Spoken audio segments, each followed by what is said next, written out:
Welcome, guys. Welcome to the 2021 plan. We're going to go through a business plan workshop. Your hosts here, Dan Beer, Kyle Whissel. Just want to very quickly do some housekeeping, set the stage for what's going to happen, and then we're going to go ahead and kick this thing off. So really quick, today is a day of just pure work. All right, this isn't one of those kind of rah-rah, fancy, hey, here's the latest lead generation tool workshops, none of that. This is the work that has to go into having a very purposeful 2021. You can't allow the year to happen by accident. So Kyle will paint some more color around that. I'm just going to give you the agenda, turn it over to him, and then he'll jump in. So here's what we're going to cover today.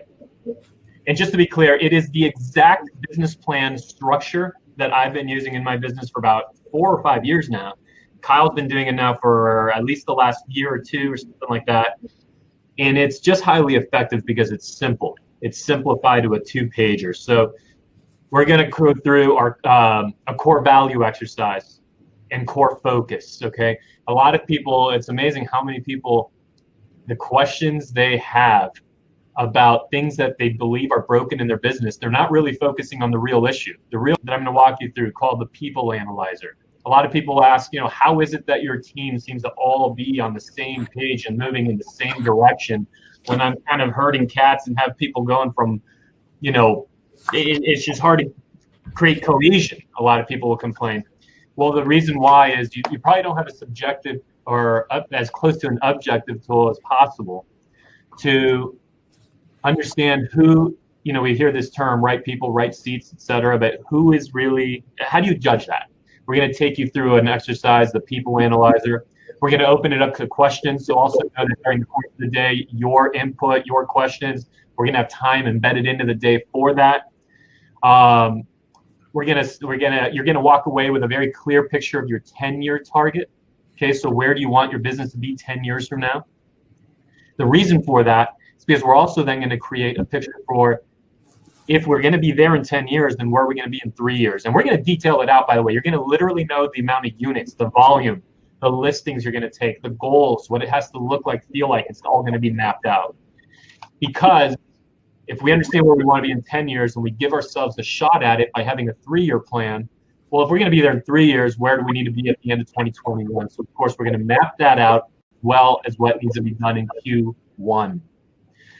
We're going to take you through a marketing strategy exercise. So you're going to walk away very clear on, what are your guarantees in your business? What makes your business unique? What are your proven processes? And we're going to spend a lot of time there so that you can truly differentiate your business. As you know, Kyle and I, we have a Facebook group called the Be Different Mastermind Group. And if you're not a part of that, make sure you jump in there.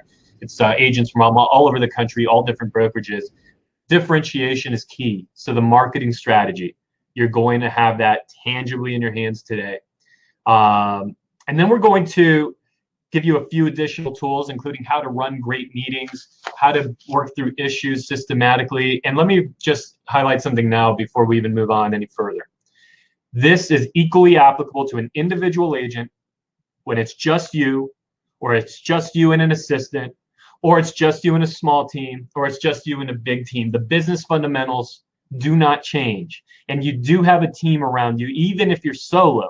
So we'll get deeper into that. Kyle, love your thoughts on what the day is gonna, how you're thinking about this day, and take the floor, man. And then as soon as you're ready, pouring out some wisdom there, we're ready for the core value and core focus exercise. You're muted, buddy. I'm enjoying looking at the comments. We've got people from here in San Diego. We've got people from Canada. We've got people down in Veracruz. We got people all over the world on here today. So I'm really, really excited. There's over 300 people on right now. There's over 900 people registered. So it's going to be fun to watch people trickle in. Not that any realtors ever trickle in late, but there might be 1 or 2 trickling in a little bit late today. But I'm really, really excited to share this. This is super fresh for us, because we just finished doing our 2-day retreat where we built out and updated our business plan for 2021. So this is like super fresh in my mind, Dan. I think you guys just finished yours very recently as well. And what you guys are walking away with is this very simple 2-page business plan. That's it. I've been a part of many, many other organizations and systems and programs, and they give you these business plans that are 5, 10, 15, 20 freaking pages long. And what happens is you spend hours and hours and hours and days and weeks building these things. And then you put them in a freaking pile. I could probably look in one of these piles in my office right now and find the one that I did last year that I've done absolutely nothing with after putting hours and hours into it. So we've learned that if you can take this thing and dumb it down and simplify it, make it 2 pages. Now it's something you can actually put up on the wall and stare at on a daily basis, because there's something magical about when you actually have something in front of you and you look at it every single day. We're so, accustomed to just having things in this system or that system, and it's just another tab, it's just another screen, it's another app, it's another whatever. And it's so easy for things to just like be out of sight, out of mind. But when you build it down to 2 pages, man, frame this son of a bitch, put it up on the wall, stare at it every single day, like obsess over it. Because when you see these things on a daily basis, it changes things. Like I have on one of my walls, I have my deal board, which I don't really do deals anymore. Dan, you'll be proud of me. I don't really do deals anymore. But it was so valuable to see all the deals that I'm working on the board. Like, here, let me show it real quick. Dan, look, it's empty. There's nothing because I don't do deals anymore. But it's so powerful to have that up on the wall and see that, right? And I'm watching my deals and it makes sure I don't lose track of the stuff that I'm working on. Same thing, with some of my other businesses. I have a wealth chart and, this organization that we're building out, and it really helps me stay on track and remember who I need to communicate with, why, when, all of that stuff. So once you put something up and it's visual and you can see it, it's amazing what that'll do for you when you stare at it on a regular basis. The system that we're going to share with you guys, the way that I got introduced to this system, one, Dan was on it. I'm in a group called the Entrepreneur Organization, which is another group I strongly recommend if you guys are looking to level up in your business and your life. One of the best ways to do it is to surround yourself with people that are smarter than you. You might not want to accept this, but it's fun to be the small fish in a big pond. An entrepreneur organization is this group where every person in the group has to run $1 million+ business. And then I get to network with a bunch of other extremely smart business owners that are all running $1 million+ businesses, but all kinds of different businesses. So within my group, I've got somebody who flips event tickets. I've got somebody who launches companies on Indiegogo and Kickstarter. I've got somebody who runs a digital marketing agency. I've got, just crazy, all these different types of businesses. And there's starting to be this like common trend in this organization that all these people are running their businesses on this system called EOS, or Entrepreneurial Operating System.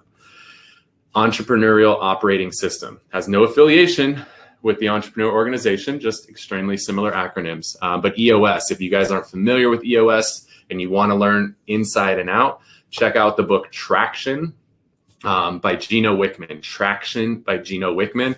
This book will change your life. It'll change your business.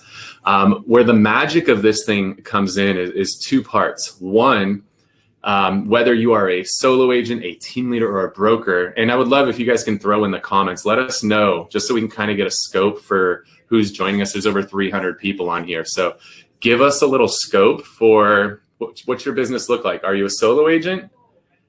Do you run a team? Or do you run a brokerage? I'd love to just get a little bit of an idea of who's joining us today. So throw that in the comment section. Regardless, though, of which one of those 3 you are, the thing is that we all have this vision in our head, right? Like we have all kinds of visions of where we want to go.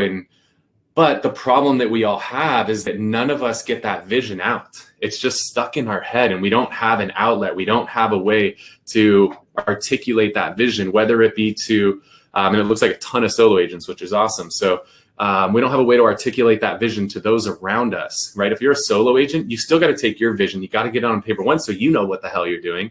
But 2, it's really nice to collaborate with somebody else. So if you're on here and you're a solo agent, I strongly recommend, look at Kenny fast bragging on there. I love that guy. I strongly recommend if you're a solo agent, find another solo agent in your office and you guys can collaborate on this and kind of help hold each other accountable to these visions. If you're running a team, this is where Dan and I are, right? We run our teams collectively this year. We'll do over $600 million in volume. We'll do over $13 million in commission this year. And one of the big reasons that we're to that level is because we're able to take this vision that's in our head and we're able to put it into this 2-page business plan so that everybody that's a part of our organizations knows where we're going. Because what we've been doing for so many years is we're on this boat and we're rowing. We know where we're going. We're rowing in that direction because this is where we want to go. The problem is nobody else knows where to row. Everybody's on the boat with us, but nobody knows where we're rowing. So a little bit of rowing that direction, a little bit of rowing that direction. Somebody's trying to row backwards because nobody knows where the hell we're going. When we can actually take this vision that's in our head and clearly articulate it to those around us, again, whether it be our peers, our team members, our agents within our brokerage, whatever your situation is, when we can take that and articulate it, and now everybody knows what the vision is, and now we're all rowing in the same direction. And if any of you guys have ever just tried to kayak with 2 people and the person behind you is, not rowing in the same rhythm as you could spin in freaking circles. But once everybody knows what that vision is, knows where we're going, now we all start rowing in the same direction and we get there way freaking faster. So strongly, strongly encourage you guys to utilize this. This is a huge opportunity to take that crazy vision that's in your head. And if you're like Dan or I, that vision's freaking insane, right? We have crazy dreams and all kinds of places we want to go, but it's all about 2 pages. So that's what this whole premise is today, is to take these visions that we have in our head and get these things down into 2 pages. So I'm really, really excited today. The goal of today is that you're going to walk away with this plan in place. You're going to walk away today with this 2-page plan, ready to go into 2021, guns blazing, you, your peers, your team, your agents, all rowing in the same direction, ready to crush it. So we're on track with time. I'm loving this. Cool. Let's dive into it. So just a little intro for you guys. We've been showing you guys, this is called the Vision Traction Organizer. The front page of this and where we're going to start the first half of the day is all about getting our vision out there. And then the second half of this thing, and Dan, I'll take over slides. I got it. I didn't realize you could control it. Yeah, I got you. Second half of the day is going to be all about how do we get traction on that vision? What are the things we need to do to actually get everybody rowing in that same direction? So first, we're going to cast that vision the first half of the day. The second half of the day, we're going to get into traction and actually start rowing in the right direction. Again, if you guys don't know, we're going for 4 straight hours today. So buckle up. Let's do this. First thing we're going to do is the core values and the core focus in our company. So the core values is really going to help define who we are as a company. I've been a part of some of these exercises before in companies that I've worked with. I've been a part of these exercises with my own company to where we sat down for a day and we worked really hard and we came up with these core values, and then nothing happened with them. They just, were like, the first time we did this as a company, they were like a sheet of paper. And I think we maybe posted it like in a little 8.5 by 11 frame and like posted it up, and Dan never talked about it again. Like we wasted like 20 people's time to come up with these core values to never speak of them again. It was like the stupidest thing we ever did. It was a huge waste of time. I wanted to teach you the right way to come up with core values, because the reason that we did nothing with those core values because they didn't really mean anything to us. And honestly, it's a mistake if you take 20 people's opinions on your core values, and that's all the agents in your team or your brokerage or your peers. You come up with these core values, and then half those people aren't even with your company in a year or 2 from now. But yet they determined your core values. It's just not the right way to go. So we're going to go through a little exercise here to really help you come up with core values for your organization. And again, if you're solo, don't be intimidated by this. Don't think that you can't do this just because you're solo, because if you are solo, at some point you're going to build a team.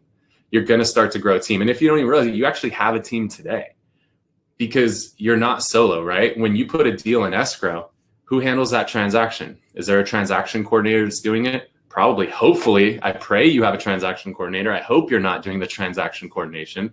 That transaction coordinator is part of your team. Is somebody doing an inspection on that home? That person's a part of your team. Is there a go-to title rep that you have? That person's a part of your team. Is there a go-to lender that you have? That person's a part of your team. So whether you realize it or not, every single person on here has a team. So let's just accept that, acknowledge it, and let's move forward with the understanding we all have teams. So what I want you to do, and the way that this exercise was amazing for us and our core values. We just finished up our annual awards night this past week, and we did core value awards, and it was just amazing to see how much the companies really embrace these core values that we have. How everybody's just dove in head first, and constantly it's just doing everything in their power to showcase, like, hey, look, grow or die is one of our core values. And people are sharing, like, you know what, this year, this is how I grew. I was so committed. I got comfortable last year, but this was a growth year, and this is what I did. Like, man, it's just so fun to hear these stories and how excited people get about their core values. So here's how this exercise works today. The objective is or the way we're going to start this, the objective is to come up with roughly 5 core values, somewhere in that 3 to 7 range. We don't want to end up with more than 7. We don't want to end up with less than 3. Somewhere around 5 is a really good number to target. These core values that we come up with, these are going to be the things that you're going to hire to. These are going to be the things that you fire to. And these are going to be the things that you review people to. And these are going to be the things that you recognize people to.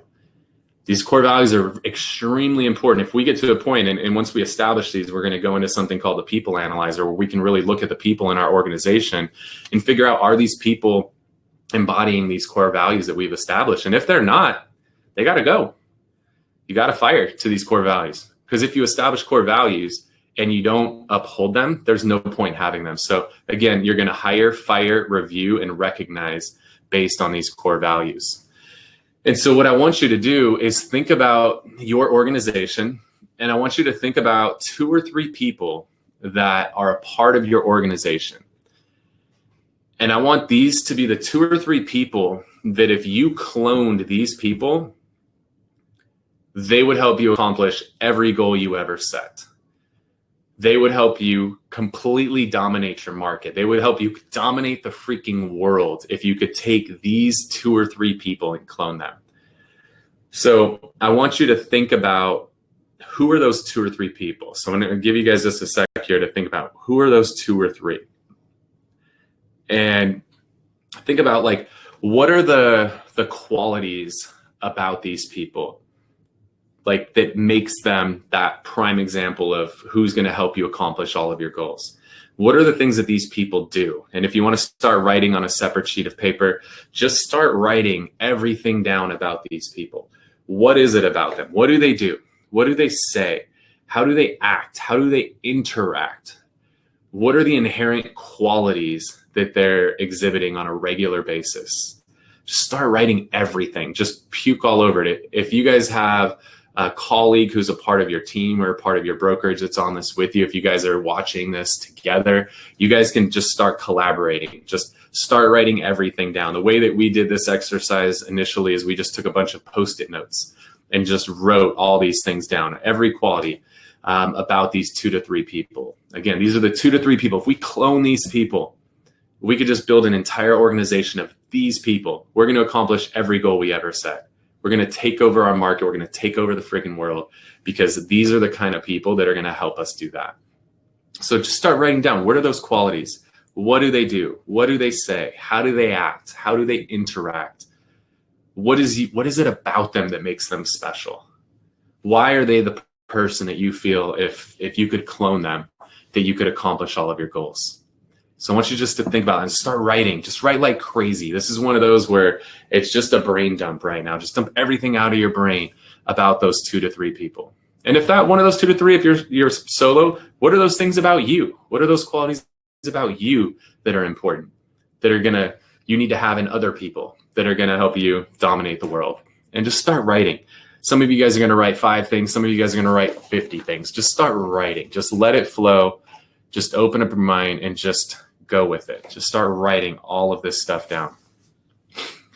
And if you have a colleague, if you run a team and you have like a team member, or somebody that's a big part of your organization, all of you guys can get together. All the leadership of your organization can get together, and they're doing the same thing. And you guys are going to then take all of these qualities. You're going to collaborate on them.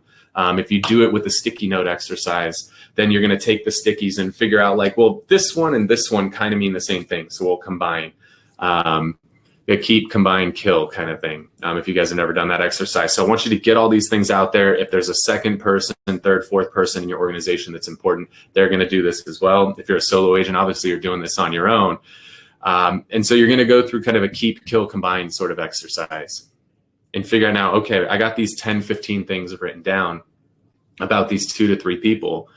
And now I want you to take and figure out what are the ones that are pretty darn similar. Like, what are these ones that we can combine these? These are about the same thing, like honest and ethical. Like those mean a pretty darn similar thing. All right, let's combine those.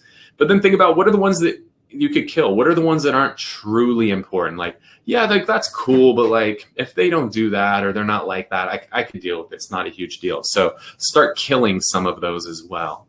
The ones that don't really matter to you. Like if they don't mean something to you, if you like read it and don't have that like mindset, like, yeah, that's it. Like everybody in my organization has to have that.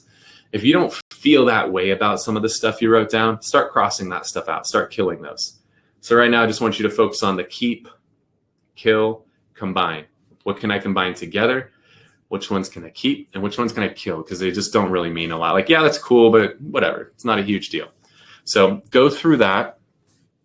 And what I want you to ultimately do is try to get down under 10 for sure. Hopefully you're getting down around that like 5, 6, 7, 8 range and figuring out what are those things that are really important. Like narrow it down. What at the true core of your business? Like what are those things at the core that have to happen, that people have to embody if you're going to bring people, again, if you're going to hire, fire, review, and recognize to these values? What are those values that people have to have? Narrow it down to that true core. So if at this point we can't be at 10, 20, right? We got to be narrowed down. No more than 10 at this point. I want you to really focus on keep, combine, kill. Get it down to like 5, 6, 7, 8 of these things. And what I want you to do as you narrow this down, and now if you have like a COO or CEO or somebody that's, a big part of your organization and they're not on here today, you might have to do a little bit of work after this and go through it with them and keep, combine, kill with what they come up with as well. And you're not going to finalize your core values today. You're just going to set forth a rough idea, this 5 to 10 that we believe are going to be the true core values. I think when we first did this, we had 7 of them that we had come up with. And core values, there's a lot of different ways that you could do this. I've seen people where it's just a word. I've seen people where it's a phrase. All of ours are phrases. We have be the solution, come from contribution, grow or die, experience and share, and with positivity. So all of ours are somewhat of little phrases. That's the way that we rolled. The brokerage that we're with, they're just single words. So agile, collaboration, fun stuff like that. So there's not a right or wrong here, but it's got to be something that matters to you, something that means something to you, something that evokes some emotion in you when you think about it. And so if you come up with just some initial words, maybe you can start wrapping some phrases around those words that mean something to you. For us, we liked the phrase route where it was 2, 3 words put together. A lot of other people just like single words. There's not a right or wrong answer on that. It's what works for you. What can end up being really fun as you go through this process, because what you're going to do is you're going to let these things simmer for about 30 days. So you're going to have more than what you need. But over the next 30 days, you're going to let these things simmer and you're going to share them with people. You're going to talk to people. You're going to start to realize, like, what are the ones that really matter? What are those 3 to 7 that really, really matter that we're going to end up with? And maybe you add a little bit of color to them. So maybe you have, something about honest. And you could, a core value could be honest Abe. Maybe like you're funny like that and you want to add a little humor. That's cool.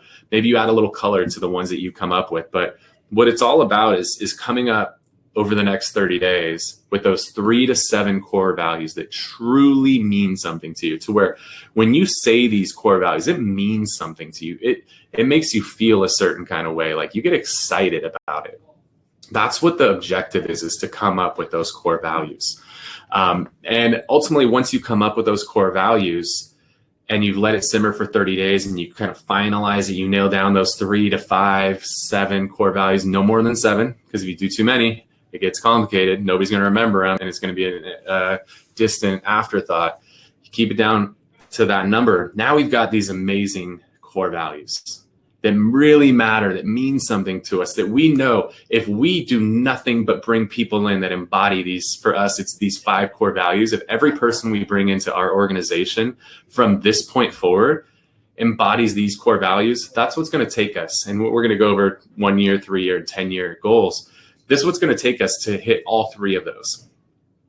I know that if people embody those 5 things that I mentioned, sky's the limit. It's total market world domination.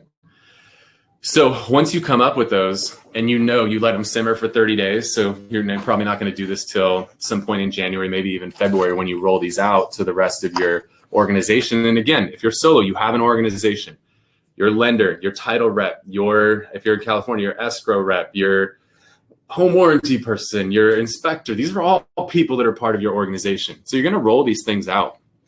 And it's going to be via a little bit of a speech. And what you want to do is deliver these with passion, because these things should be things that you're very, very about. You're going to deliver these out to your entire organization and let everybody know these are what our core values are, and give a few examples, 3 to 5 examples for each core value about why is that one of the core values, right? Like grow or die, for example, which I mentioned. Like the reason grow or die is one of our core values is we are the type of people in this organization that we are never going to settle for the status quo. We're never going to get stuck in our comfort zone. We're constantly going to be stepping outside of our comfort zone because we know that nothing grows in our comfort zone. We want to be the type of organization that's always growing, whether that be in our personal, our family, or our business. We are the type of people that are constantly growing, figuring out how to be a better version of ourselves today than we were yesterday, and how we can be a better version of ourselves tomorrow than we are today. Like that, when you can deliver a speech and talk like that about those core values, that's how you're going to get your organization bought into those core values. Once you establish those core values, now it's about reinforcing them. So what are you going to do to reinforce them? I'll share a couple of the things that we do. And if you have some unique things that you're doing to reinforce your core values, I strongly encourage you guys, share it in the chat. I'd love to see what some of you guys are doing as well. Some of the things that we're doing, we got a really nice framed up art all around the office. We have 2 offices, so the core values are huge. As soon as you walk into each office, they're everywhere. Every single Friday, we do a core value huddle with our company.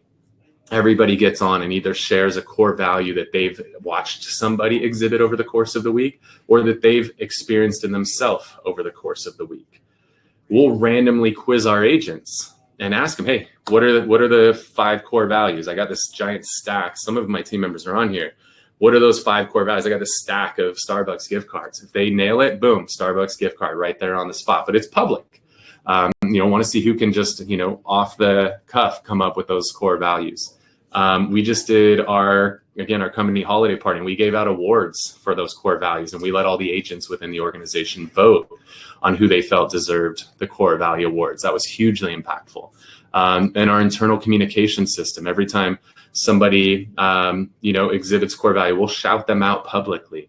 So we're constantly reinforcing those core values, and it's been really, really fun to watch that take flight this year. So I'm hopeful that you guys can go through this exercise, have this take flight for you as you move into 2021. The second part of what I want to cover is nailing down our core focus, which is this is why we do what we do, and this is what we do. So the core values are kind of who we are, and the core focus, the purpose, cause, or passion. That's the why we do what we do. What is it that gets us up every day? What is it that gets us out of bed and gets us motivated to show up every day, to get our ass in the office and start working?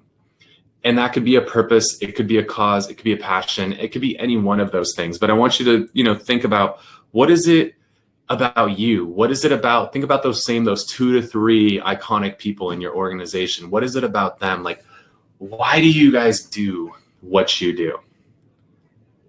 Think about that. Now, don't overthink this. This doesn't need to be super, super complicated. Ours is to help people live their dream.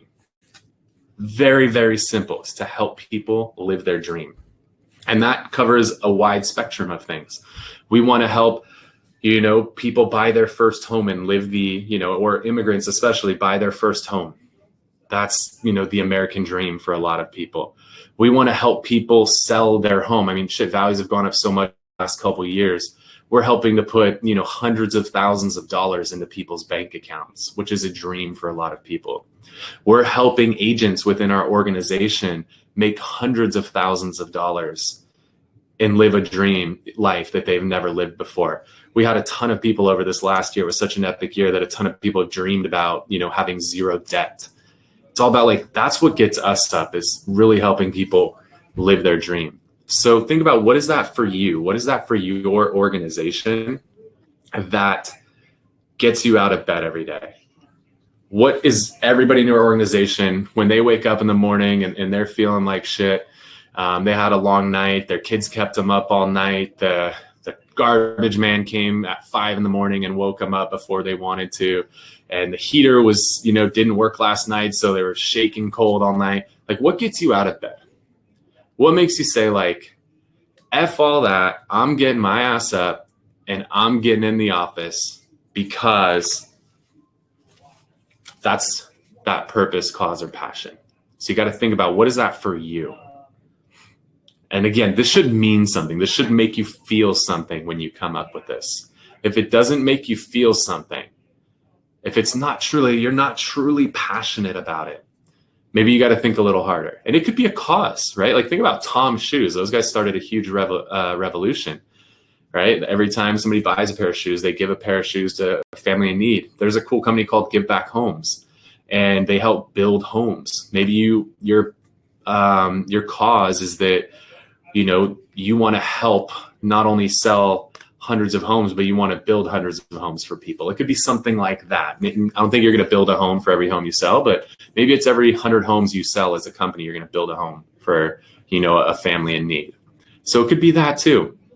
Think about what does it really just make you feel something? How does it get you excited to get out of bed every morning and push through the bullshit? Push through that drunk monkey on your head that tells you, sleep in, you don't need to get up today, it's okay, you could do it tomorrow. Like, what is it that pushes you past that point? That's that first part of the core focus. That's the why.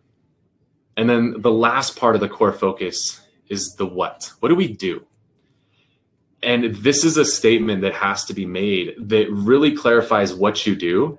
And if, you know, one of the things that we struggle with, luckily this year we haven't had a million conferences and events, so we haven't had a whole bunch of bullshit filling our brains, distracting us in a million different directions. A lot of us have actually been able to stay more focused this year than we ever have, because we're not going to events and somebody's like, yeah, just get this service. If you could sell one home, it pays for itself, right? Like, we've all heard that. Then that distracts us, and then we start getting pulled in different directions where it's like, all right, well, I'm gonna sell like 4 or 5 commercial properties, and then I'm gonna do like some commercial leasing, and then I'm gonna sell some houses, and then I'm gonna like develop 15 properties. Like, that's where we start to go off the rails. We got to come up with, what's our niche? What is it that we do, and we don't do anything outside of that? What is that niche? Now, don't overthink this one. A lot of people overthink this and overcomplicate it and try to make it more than it is. But what is your niche? And for us, we help people buy and sell homes. That's it. We're not overcomplicating. So don't think that you have to have something like witty and catchy here. Like, what is your core focus? What is your niche? What is it that you do? What is it that you're focused on in your head? If your focus is, I do mortgage, I do escrow, I do title, I do development, I do flips, I do this, what kind of vision is that you're casting for your organization? That's a mess. And how do you stay focused? So this is all about that core focus. What is that core focus for you? And again, if you guys are coming up with these, if you got a really cool passion, cause, or purpose, share it in the chat. If you got a really cool niche, share it in the chat. I would love to see what you guys are coming up with. So that is your core value, your core focus. I'm going to let Dan take over. We're going to talk a little bit about how you take all those core values that you just established and now hire, fire, review, and recognize based on those core values. So Dan, take it over.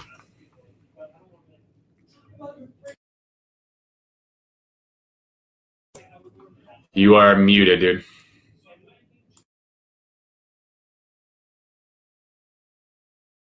All right, Kyle and I are even, one muted conversation each now. Everything Kyle just discussed is critical because you literally can't move forward with building the 10-year vision, the 3-year, the 1-year, the quarterly vision, the goals, the plan, it's all so impossible to achieve in the absence of understanding exactly who you are as an individual agent, the type of people you work with as a small team, you, and even if you're going to have one assistant, a big team, it doesn't matter. You're going to run a whole brokerage. It doesn't matter. You are going to never be able to get traction if you are not clear on who you are as an organization. So that's awesome. Now, a couple things here quickly. I've uploaded some files, so I'm going to release them into the group right now. I've never done this, so let's see if it works. One is I just shared, I'm just not sure where it shares to. I just shared the VTO.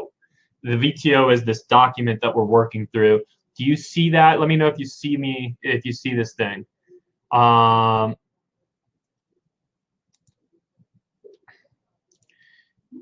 Do you see this or not?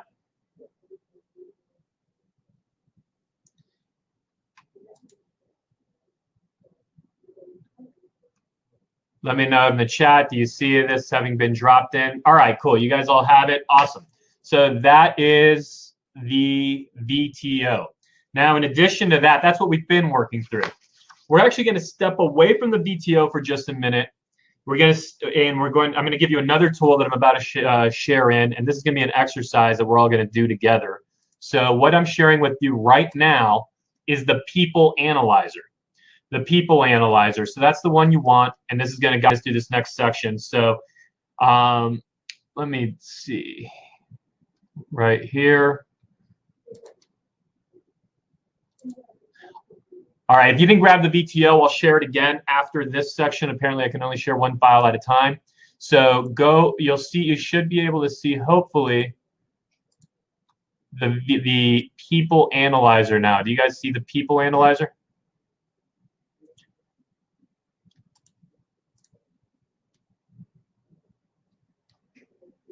All right. Here we go. All right, you should be able to see that now. I'm going to jump into it. People Analyzer. Here we go, guys. Here's what we're going to work through. Let me grab mine. And what this is now that you understand what the core values are of your business, you have this sheet, okay? Here, actually, let me back out of this slide here. So we're in the People Analyzer, and you have this sheet that's right in front of you. Okay, I've got mine right here.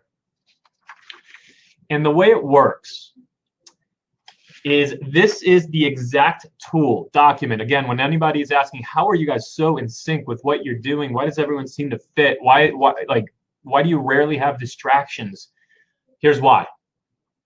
Anytime we're going to bring somebody on, and you might run your clients through this, all right? You might run your clients through it and just kind of test them. If, because for some of you, especially if you're solo, you have the wrong clients that could suck all your time, energy, and just are negative and just don't fit who you are.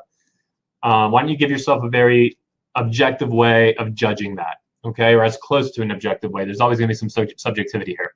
Here's the way it works. You're going to put the name in that column of everybody in your organization. Again, solo agents, I would put your lender.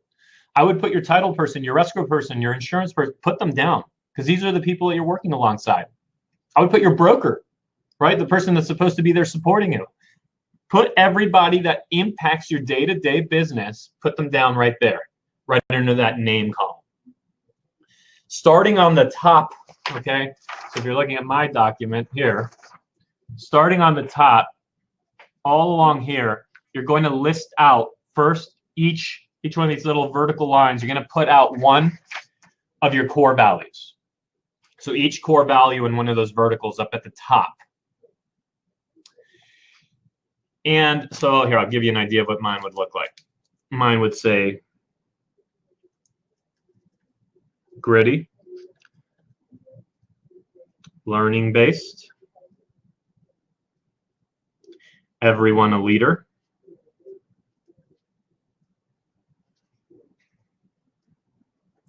always innovating, mindset of abundance. Which, if you put it into an acronym, is GLEAM. Putting your core values into an acronym is a good idea. Helps everybody remember them. So you see that across the top, okay? That's where you're going to put your core values. Now you see how I have these 3 additional spaces? There you're going to write gets it, wants it, capacity to do it.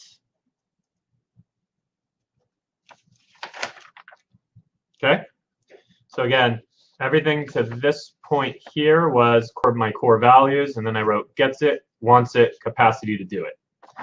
And along the left, I might have Mary, I might have Brian, I might have Laura, you know, whoever it might be, right? The people that you're going to be grading are here.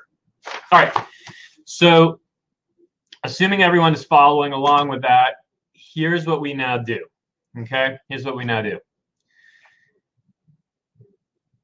On the core value side, you're going to grade everybody for each core value. So I'm going to grade Mary, I'm going to grade Brian, I'm going to grade Laura for are they gritty? And the grade is going to be plus, plus minus, or minus, okay? Plus, plus minus, or minus. And I think this should be fairly self-explanatory, right? Plus minus is essentially like, yeah, they're pretty much there almost all the time. Sometimes there's hiccups, but they're pretty much there. Minus is, yeah, they're most often not there. It's kind of lacking. Plus is, yeah, like they really exemplify that core value.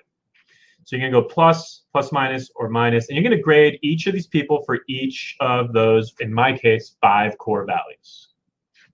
Okay?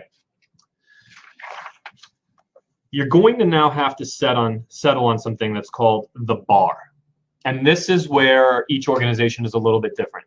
You need to make a decision for your business. Okay? You need to make a decision for your business. Corey, if you don't see the VTO, it should be in this chat. I think it's up at the top. There's a link. I'm not sure.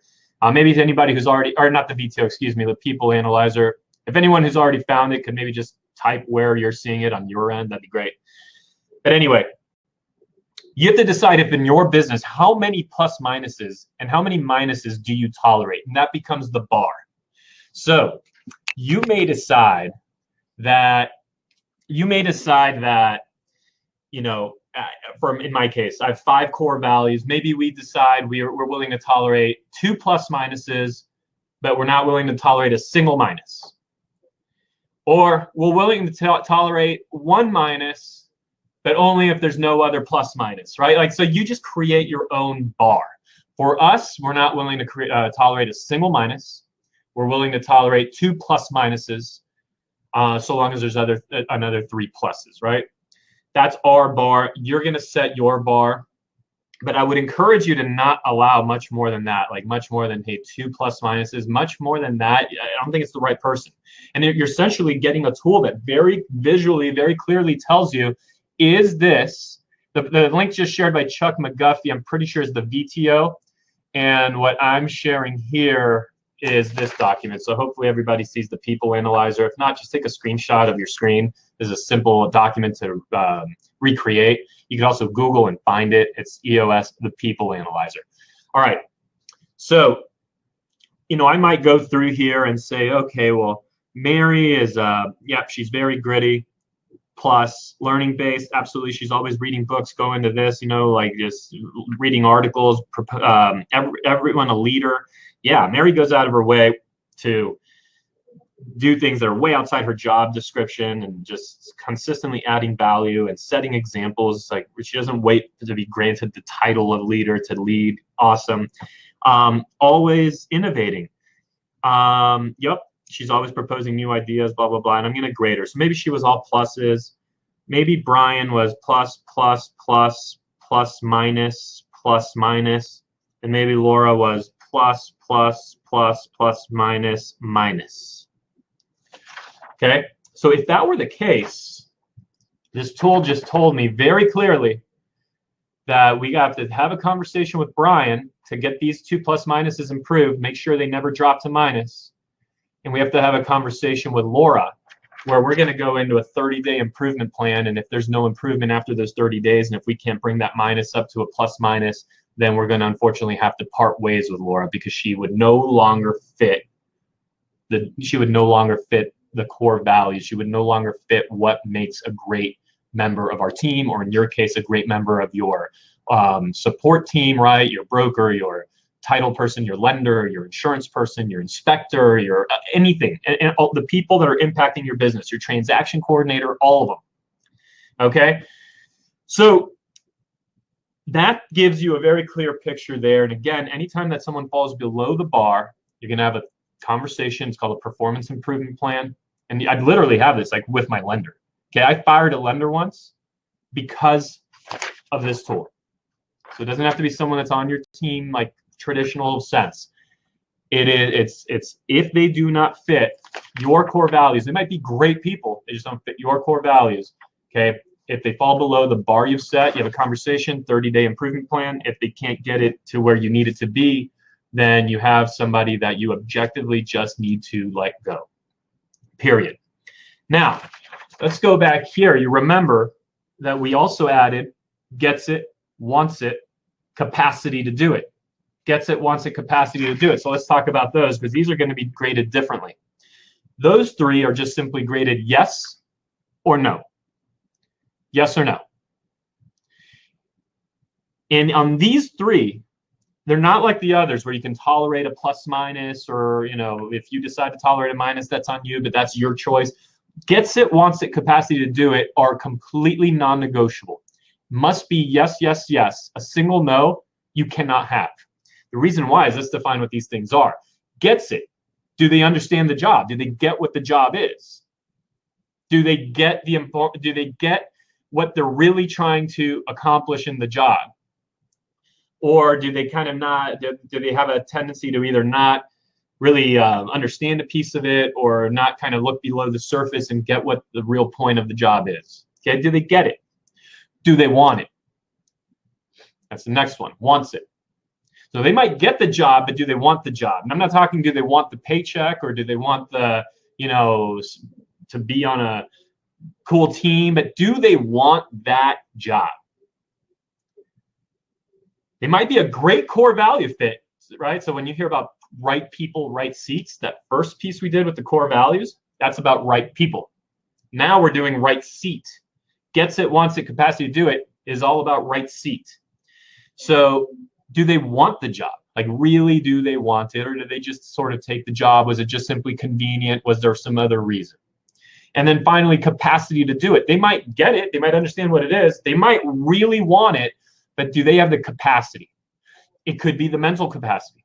It could be the capacity just in terms of what's going on in their life and anything that kind of pulls them away, or maybe they've got other obligations elsewhere, and as much as they get it, as much as they want it, they just don't have the capacity for it now. You cannot, for very obvious reasons, you cannot allow a single no. Gets it, wants it, capacity to do it, all have to be yes, yes, yes. Now here's the thing though, where it's different from the first piece where we're judging the core values. Okay, where we're judging core values with that plus minus system. If it's the wrong person, there's no such thing as finding a right seat, right? So if you have the wrong person, you have the wrong person. On this end of it, you could have somebody that was plus, plus, plus, plus for your core values, but they have a no, either for gets it or for wants it or for has capacity to do it. So if in your business you can find a different seat for them, this is the right person, right type of person for your organization, but is there a seat, right? So the seat they're in is not the right one. Can you find a different seat? Can they move positions? Can they go to a different role? If so, you have someone that should remain on the team. If not, then unfortunately you again have to go through the process of parting ways. And this document, this people analyzer, the slide is up on your screen right now, as simple as that damn thing is going to give you complete clarity. So here's the way our meetings go, okay, with my team. We have an executive team meeting every single Tuesday morning. Every Tuesday morning we get together and we discuss issues. And Kyle's later going to take you through the exact issue resolution process that we use, because he uses the same one. And if ever someone comes up, oh, so-and-so this or so-and-so that, or hey, anything, we go, let's go to the people analyzer. And we go through it. On a quarterly basis, everyone gets regraded and we go through it. You know, so it's no surprise that given that we're going through it at the time of hiring on a quarterly basis, and anytime any kind of, you know, just any kind of disturbance is sensed, or we start to get into conversation, well, should they, I don't know, what do you think about them? Hold on, let's back out here. Let's get rid of the gossip. Let's get rid of all that. Let's just go to the people analyzer. Let's look at this as objectively as possible, because there's still a subjective nature. And the document will tell us who is the right person. Do we have a right person issue? Do we have a right seat issue? Do we have both issues? Or is the issue actually something completely different, in which case let's go and resolve that. So if you follow this process, it should be very helpful to you in making sure that your team members, and all, you know, again, all of the people in your business, all the way from lender to broker to home inspector to anybody else that's impacting your day-to-day. You can run your clients through this too, by the way.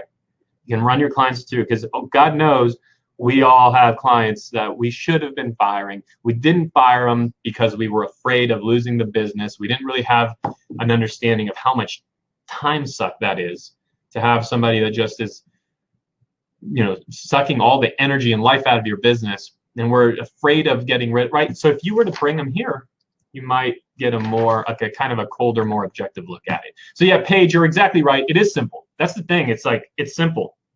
How do you run this really complicated business, Dan?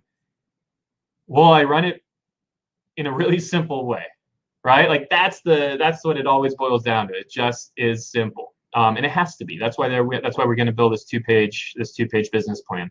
So if let me go to the agenda here. People analyzer. We're going to open it up for questions. We do have a little bit of question time here, so I'm going to go through. Mary, if you see any question that should be asked, you could always kind of ping me. Kyle, if you see one, you can also jump in, answer questions with me, whatever you guys want. Can you repeat the categories of the people analyzer, says Amy. So again, Amy, across or down this column, you're naming all the people that you want to run through the system, right? Whether they be team members or people like lenders and brokers and home inspectors and whoever else, transaction coordinators. Then you're going to line out here core value, core value, core value, core value, core value, right? And then you're going to say, when you're done putting your core values out, you might only have 3 core values, right? So when you're done putting your core values out, then you're going to write gets it, wants it, capacity to have it.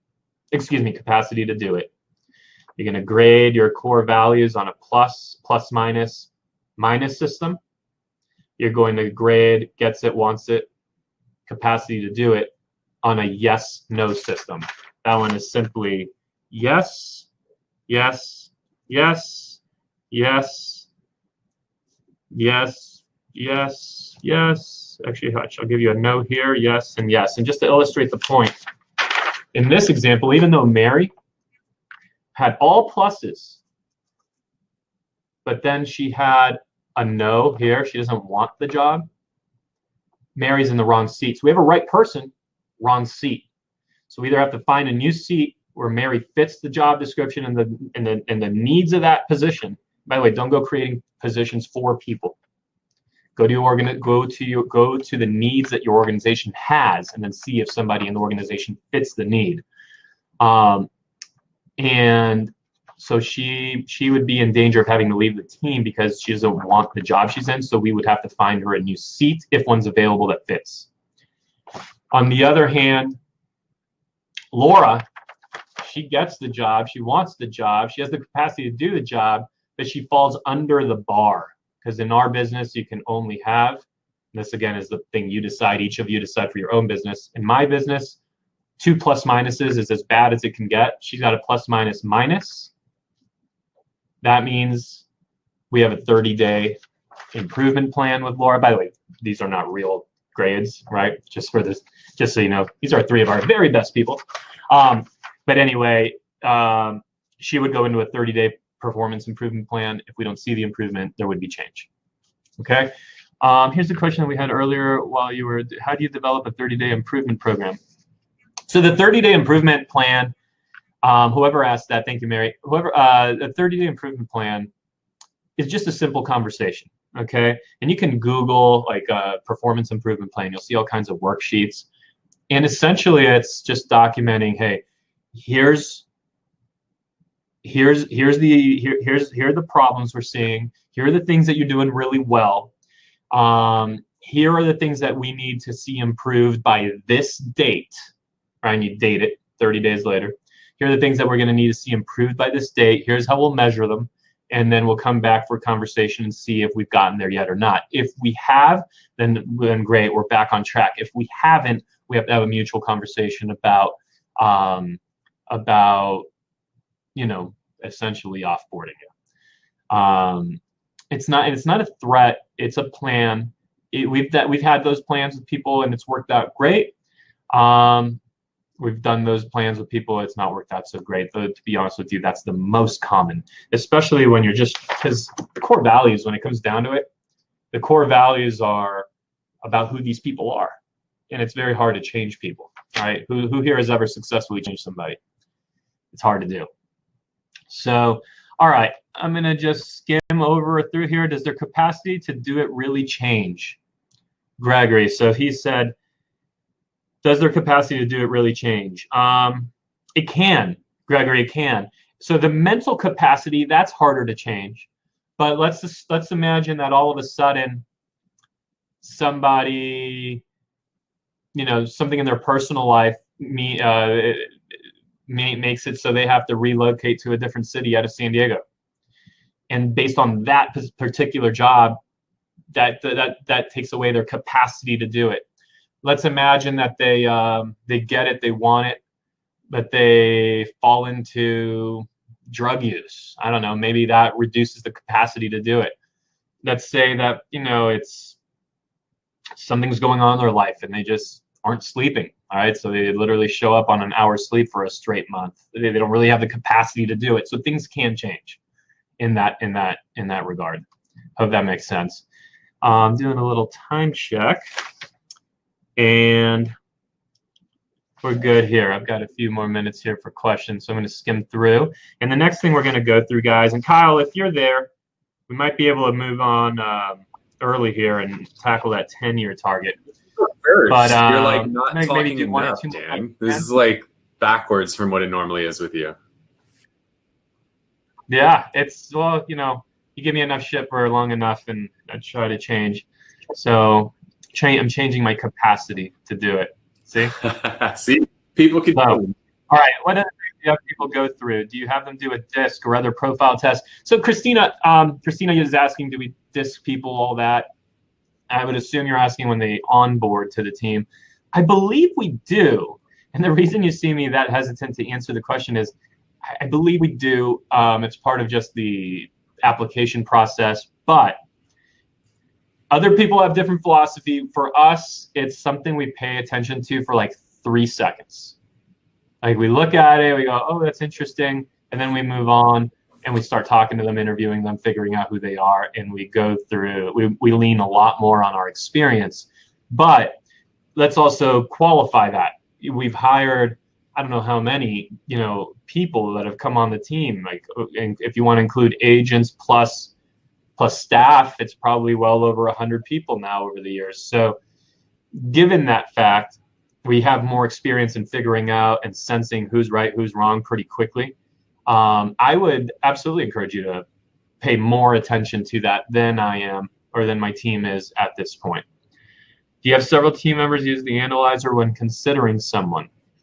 Great question, Paige. Do you have several team members consider someone when considering, or do the analyzer when considering someone? So in most people's organizations here on this call, a lot of people are solo agents. So it'd basically be you, but if you want a second set of eyes and your lender, for example, is like the perfect partner, like they're awesome, they totally get you, maybe ask them to come in on that last round of interviews. Hey, I've got my final 3. Don't make them go through the 40, 50, 60 applicants. But hey, I got my final 3. Would you join me for 20-minute interviews with these final 3? I want to get your opinion. And then you could both use that people analyzer. That's a great idea. For us, we do it based on department, right? So we just hired a marketing assistant to our marketing lead. And so there was the people that were relevant to that department all did it. Now, when we're in the course of just, in the course of the year, and we sense we might have a people issue, the whole executive team will go ahead and do it right in the executive meeting. With that, do you run all your agents through the people analyzer or just your leadership team? We run everybody through, Jessica. Jessica's asking, who do we run through this? Everybody. Okay, the entire organization gets run through it. And with that, I think that covers most of the questions. So we'll just make up some time here. Actually, a minute over now. So there you go, Kyle. No, we're not. We're 9 minutes short. You're 10 minutes short. You've been answering questions before question time. We actually built, I don't know if you guys know Dan and I, but just to give you a little insight, we love to wing things and just roll with the punches. But we actually have a super structured itinerary with start times, end times today. And now that we have an itinerary, you screw it all up. That's why we don't have itineraries, right? We just screwed up. That's why we should never have itineraries. Yep. That's why we shouldn't have them. Cool. Well, let's. If you guys have other questions, I'd love just throw them in the chat. We got 10 minutes to hit on a few questions. Here's one for you, Kyle. Let's. We can both answer this. Give my lungs a break. Tom is asking, who would be the first person an individual agent should hire, and what would be their job description? Yeah. So I know my answer. Yes. Okay, here's who everybody does hire is a buyer's agent. Here's who everybody should hire is a rockstar admin or rockstar assistant, whatever you want to call them. The biggest mistake people make is they are such a hot mess in their business. They're running ragged because they don't have their shit together. They have no systems or processes in place. So they can only handle 2 or 3 clients at a time. And they're like, I got 20 clients. I can only handle 2 or 3. Shit, I need another agent. And so they go hire another agent. That's not solving the problem. The problem is that you're a mess and you have no systems and processes in place, which is very common. I'm a mess, right? Dan and I, we had a couple of our, I call them the glue in my company, or our admin or support team. We refer to them as the glue because they're what holds us together, literally. If Dan didn't have Mary, if I didn't have Cody and Brian, we would be a complete mess. By having them, this whole slide deck, Dan and I, got together yesterday, articulated how we wanted this whole thing to look, and they put this together and made us look like rock stars. You got to have rock star assistants because rock star assistants or admins make you look like a rock star. So what you need is, opposed to going and hiring a buyer's agent first, which is the mistake and everybody does it, and then you just perpetuate the problem and make it even worse. You get that rockstar admin who helps you go from, instead of only being able to work with 2 or 3 clients at a time, now you work with double that. Maybe you can start working with triple that because you have somebody behind the scenes who's supporting you and allowing you to focus on what you're best at, which Dan and I are great at doing these presentations. We're not the greatest at building slide decks. Shit, Dan, it took you 15 minutes yesterday to figure out a formula in Excel. We're not the greatest at that. But we're great at this. And so what those rockstar admins do is they put us in the position to do what we're best at, and they take care of everything else for us. So the rockstar admin is the first person you should hire. There's an exercise that I really recommend you guys do. We call this the Stoplight Exercise. And so if you're a solo agent, you need to hire an assistant. If you don't have an assistant, you are the assistant. The way that you determine the job description for your assistant is over the course of a week. Now we're going through the holidays. You might have to do this for 2 weeks to really get an accurate data set to work with. But I want you to every day, twice a day at lunchtime and at the end of the day, I want you to just go through a calendar and figure out in 15-minute increments everything that you did. So when you get to 12 o'clock, go through and figure out, what did I do all day today up to this point? And then at the end of the day at 5, 6 o'clock, I want you to do the same thing, 15-minute increments. Figure out everything you did throughout the course of a day. Do that for a week, maybe 2 weeks if you need to, because again, it's holidays, it's going to be a little wonky. So outline everything that you do in 15-minute increments, and then just take a red highlighter, take a yellow highlighter, green highlighter, and then just go through that calendar that you just put together. And now everything that you love doing and is worth at least $50 an hour, highlight that in green. Everything that you hate doing and is worth less than $50 an hour, highlight that in red. And then you're going to have some stuff in the middle. You're going to highlight that in yellow. So again, the green is everything you love to do and is worth $50 an hour or more. Everything in red is stuff you hate to do and is worth $50 an hour or less. And then everything left over is the yellow. The initial job description for your assistant is everything in red. That's what you're going to hire to for the job description. And then you're going to use these core values that you've established in the hiring process to make sure that that person aligns with those core values. So somebody's asking here, because you're absolutely right, Kyle. I have the same philosophy. It must be admin. I actually believe the second hire is admin. By the way, that first hire, if you're thinking about hiring admin, you're doing deals. And so if you're doing deals, everyone misjudges. They don't analyze the expense or the investment correctly. So, you might already be doing 30 or 40 deals, and you might already be paying, $400 a transaction for transaction coordination, which this admin is now going to do for you, in addition to doing a whole bunch of other stuff. So you're already in 16 grand a year for transaction coordination. You're going to hire somebody that, depending on the market, could be anywhere, let's say, 35 to 40-ish range, or it could be a little higher if you're on like a West Coast market, East Coast market. But point being is you're halfway there to paying for it already. So the delta between what you're already paying and what having a full-time dedicated person costs is, let's call it $18,000, $1,500 a month. Well, your only risk is 1 month, because in 1 month you're going to know if this is the right person. Heck, you're really going to know in like a week. You're going to know in a week, but you're going to be stubborn, not admit it to yourself. So you're going to let them hang on for a month and maybe even 2 months. So your downside risk is what, $3,000 over what you're already paying anyway? Because this person's going to do your transaction coordination, but they're also going to do your listing management, your marketing coordination. They're going to be your right hand when you're on the road and you need someone to call into because you need something from the MLS or whatever it might be. They're also not just a transaction coordinator that closes it and that's it. Like, you're actually building your after sale plan. You're adding a 30-day after close touch. You're building your customer experience platform. So you're actually building value as a business. So the reason agents come later is because if you add them to a platform that doesn't exist, what are they staying for? Those things break apart always. If you add agents to a platform full of value that's actually operating like as a business, those agents don't have a reason to be with you aside from just getting the leads, getting the split, because those things are always found everywhere else, right? So it's a bigger discussion, but it's spot on. And to answer someone else's question, no, there's different philosophies out there. For me, if someone says, hey, I'm licensed, hey, I think I want to be an agent in 2 or 3 years, that's not the person I'm hiring at all.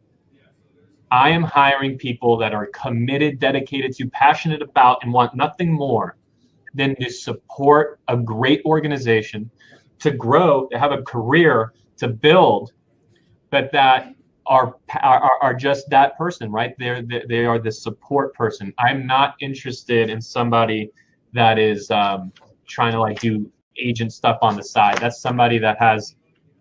I get to choose where my dollars go, where my salary goes, and I'm going to have it be with someone that's 100% committed to the job. Yeah, and that has a long-term commitment. I'll add some color to that, Dan. My director of finance used to be my assistant. My portfolio manager used to be my assistant. So I'm looking for people that love that. I mean, when you do a disc profile, somebody mentioned that earlier, these are off the chart S's. There are certain people that have zero desire to be in the spotlight. They would much rather know that the work that they put in, the support that they provided, helped put somebody in that spotlight. And whether they get, now ideally, we do a good job and recognize them for that, but regardless if they get that recognition or not, they know that the energy and effort that they put into supporting you allowed you to accomplish, these amazing things and put you into the spotlight and hit that goal or, win that award or whatever that case is. There are people that is the way that they are wired. The thought of them being, on camera leading something like this makes them break out in hives. The thought of like winning an award and having to go give a speech makes them, terrified and poop their pants. Like, there's people that are just wired that way. But to see you get on stage and give that speech, to see you get that award, that's like the most fulfilling thing ever. To see people hit their goals, the super high S personalities, they love that. And so those are the people that you're really looking for. Kyle, with all that in mind, core values and understanding who and what we've spent already, how long we've been here? We've been doing this now for an hour and 10 minutes, all about people. I actually put out a video very recently that what's the real difference between people selling, 20 homes, 100 homes, 400 homes, but it's all about people. And that's why we spent the first hour and 10 minutes there. The listing presentation quality, does it change a little bit? Sure, a little bit, but it doesn't change remotely as much as the quality of the human beings and the way they're organized. And so this has been critical. Now that the audience has that framework, right? Now that all these great agents have that framework, it's time for us to talk about that 10-year target. Yeah, let's do it. Dude, and so if you could this is so weird not being on Zoom. Like, I feel like I'm so channeled in Zoom. It's so cool doing a webinar format and seeing all the engagement in the comments and everything. Like, this is kind of fun. I'm enjoying this. I like it better. Yeah, this has been fun. I'm going to come off camera, man, and it's all yours. Go away. Bye.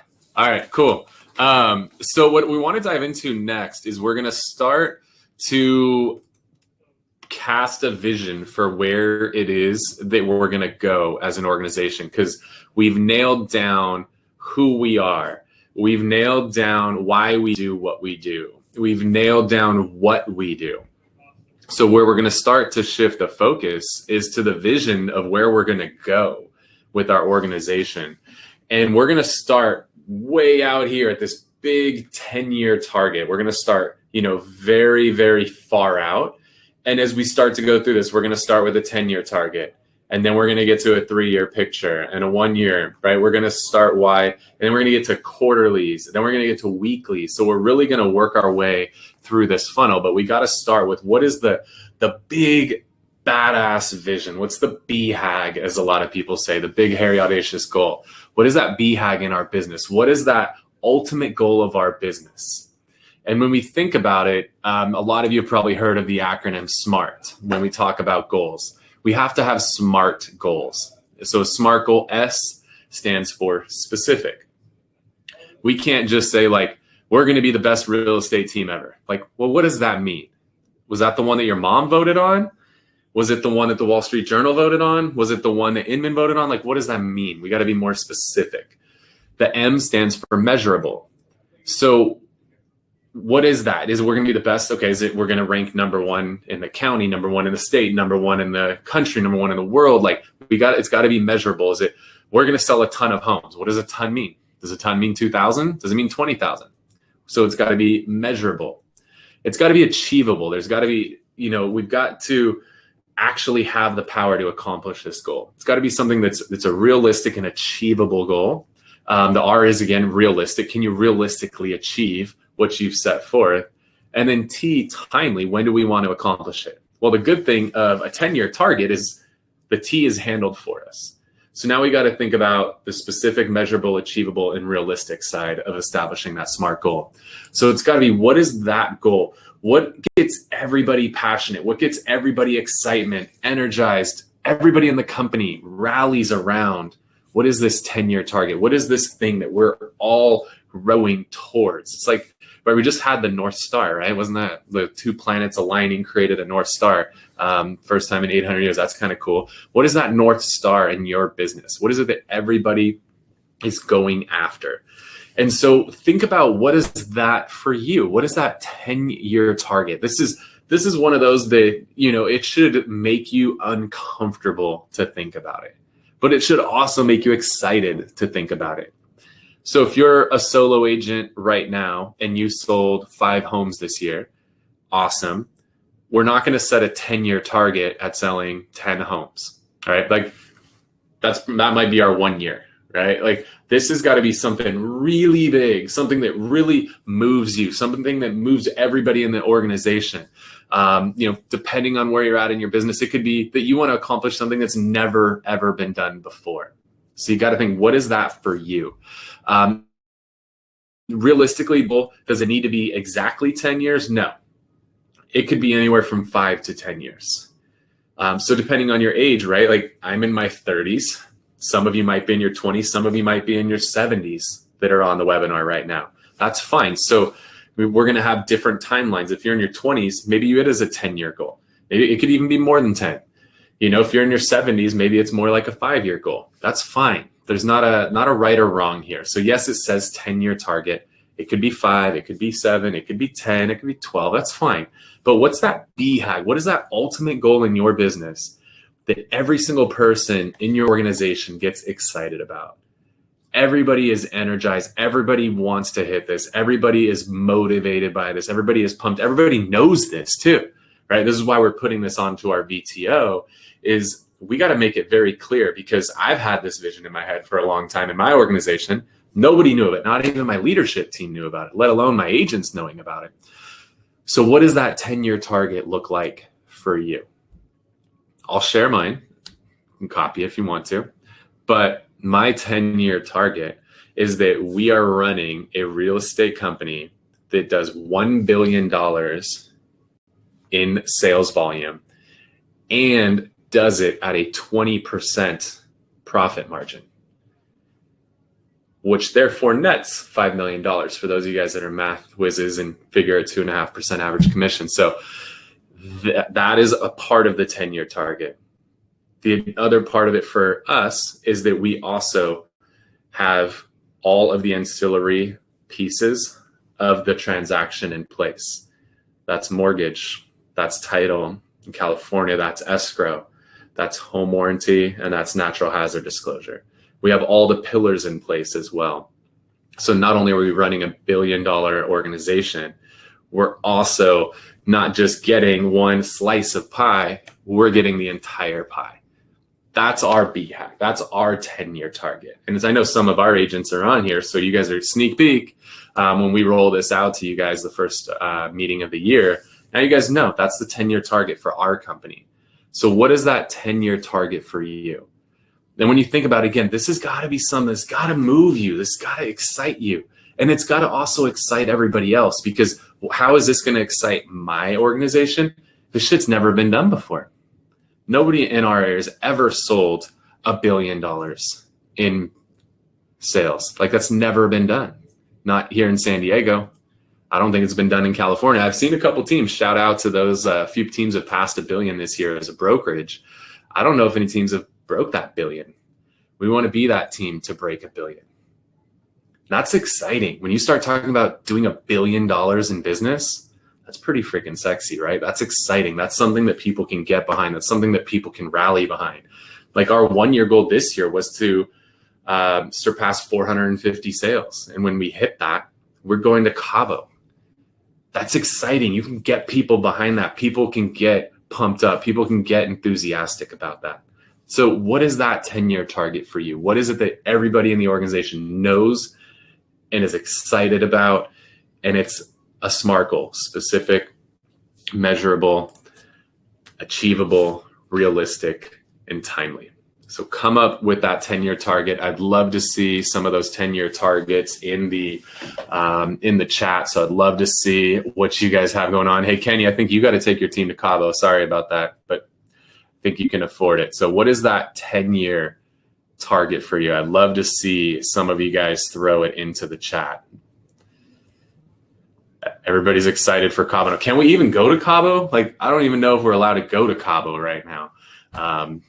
But I'm pretty confident our team's hitting that goal, and we're going to Cabo whenever the hell we're allowed to. Look at Kenny. Kenny says he's doing it in 2 years. One-upsmanship. I love that. So yeah, if you guys have come up, if there's that 10-year target that you've come up with, maybe you've had it in your head all this time and you haven't rolled that out to your company, to your organization yet. Now you get to roll that out to them. Now you get to get everybody rowing in that same direction. But you got to have that BHAG. Dan, what's yours? All right, unmuted. Ours is 3,600 transactions. 3,600 transactions, 5% market share in San Diego County, with a 20% net profit and giving $1 million back to the community on a yearly basis. That's ours. The date we have set on that is 12/31/2029. So specific. All right. Awesome job, dude. Let's jump in now. Go back, everybody, to your VTO, and head over to the marketing strategy section. That's where we're at now. Marketing strategy. All right. And this is so much, okay? I have a core belief, and I had to stand up for this one because that's just this one needs a little more energy.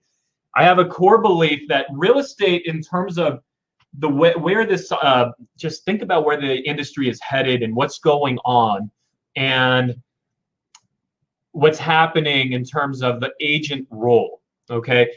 And how easy it is to get a license, by the way. It is unfortunately all too easy. So you take a market like mine. I always look outside when I talk about my market. You take a look at a market like mine. 26,000 agents in San Diego County. 26,000 agents, all battling it out for less than 4,000 listings right now. So the brokering of the deal, okay, the real estate piece, just brokering the deal, it's very much becoming a commoditized industry. And so that's something that I genuinely believe is a real issue for those that do not take the time to build out a really effective marketing strategy. And the reason I say that is that in a commoditized industry, you have a very clear delineation between those who win and those who don't. And it's simply those that have the sharpest, best, strongest marketing message, right? The best marketing message, which allows them to stand out from that ocean in my market of 26,000 agents. So you have to be able to stand out. You have to be different. You have to create differentiation. Now, the thing you and I know is that there are differences between those agents, right? There's differences between all the agents, and some serve you well, some serve you not so well, some give you more, some give you less, some are very supportive, some communicate well, some don't. It's all the way through. Some negotiate well, some don't, etc. But asking consumers, okay, from their 10,000-foot view, most consumers think all agents are the same. Our battle is to convince them otherwise. And so it is going to be the marketing message that is critical in determining where we're going to go, where we're going to end up in terms of how much of this market, and will you get your disproportionate share. For Kyle to accomplish what he just said he wants to accomplish 10 years from now, he's going to need amazing people, and he's going to have a great marketing strategy. There's no other way around it, okay?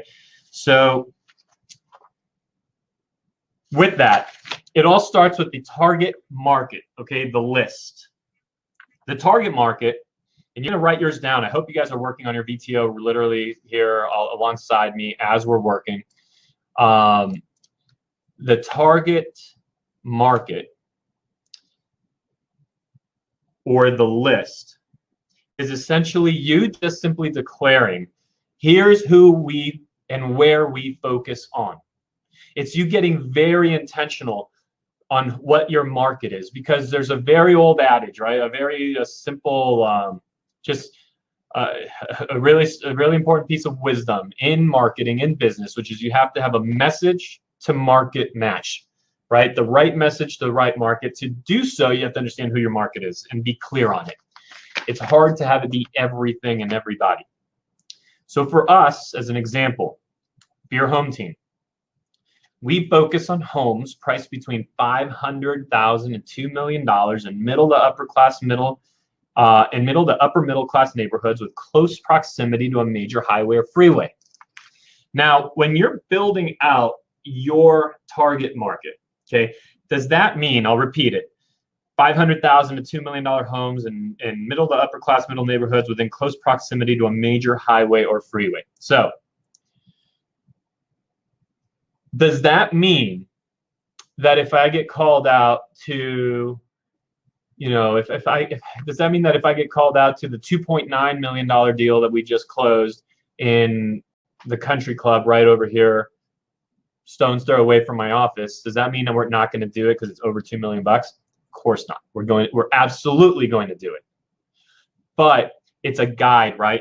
It still fits it fits the box essentially of what we're trying to do, the area, proximity, etc. Because on the flip side, if I get called out to the 10-acre property in rural San Diego, really far from the freeway, but it's in my $500,000 to $200,000 range, right? I'd say it's $1 million, right in the middle. I'm not doing it. That's going to get referred out to somebody else because that is outside, completely outside, like the time, energy of just getting out there, driving over there, dealing with that acreage, like it's a horse ranch. We don't know anything about horse ranches. So now we're so outside the box of what we do that we're actually losing money by not focusing on our core thing, right? And again, so as another example, if we get called out to that, $3 million property in La Jolla, of course we're doing it. There's a real market for that. It's still very much within the energy and a vibe of what we do. We just want to be clear on what really falls outside of that, what falls within that. And when you are going outside of that, ask yourself a few more questions. Make sure that it's really business you should be taking on, or will it be a distraction? All right. Secondly, moving on from there, the 3 uniques. Okay, 3 uniques. This is where you really have to start getting intentional and clear about what makes your business different. If you're not able to articulate what makes your business unique, then you're going to have a very difficult time ever getting disproportionate results to market average. There's just too many real estate agents for too few homes. If you take the time to slow down, work on your business as you're doing right now, work on it through the rest of the new year, through the holidays, and come into 2021 very clear on what you do that is different, that makes your business different from everybody else's, you're light years ahead of everybody. So the 3 uniques. Now, I'll give you an example of what ours are. We talk about our team being a specialized team.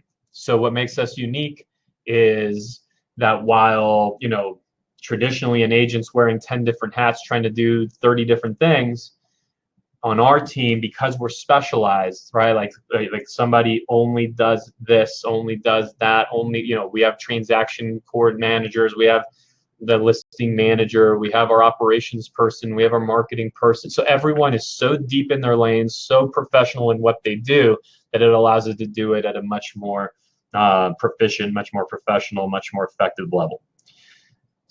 Seller options, right? So we provide sellers with options, and there's different options that we have for all of our seller clients. So instead of cubbyholing you, Mr. Seller, into this one thing, this one program, this one way we do it, we have this menu of options that makes us easier to work with, makes us convenient to work with, and that fits your needs versus us being so worried about it fitting ours, right? So that's one of our uniques. And then we've invested millions of dollars into what we call celebrity status. So we want to essentially be like local celebrities within San Diego County, so that wherever we go, whether it be attracting agents to the team, whether it be attracting staff, like this new marketing assistant that we just hired yesterday to the team, or whether it be attracting home buyers and home sellers, we want to have a name that is widely known through San Diego, so that going into the market, into the listing appointment, into the buyer appointment,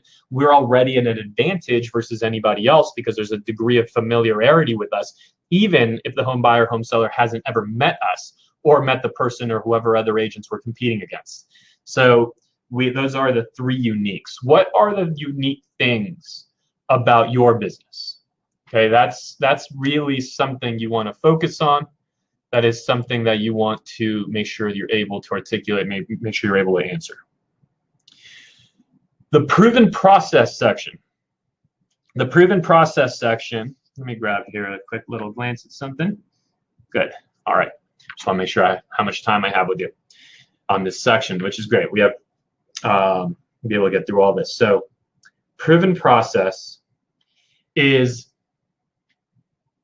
in real estate. Okay, my belief system is there's basically two very important processes that all of us, regardless of what our business looks like, from the biggest possible team to the brand new agent, we all have buyers we work with, we have sellers we work with, and those two things should not just be like a thing you do, but rather they should be a process.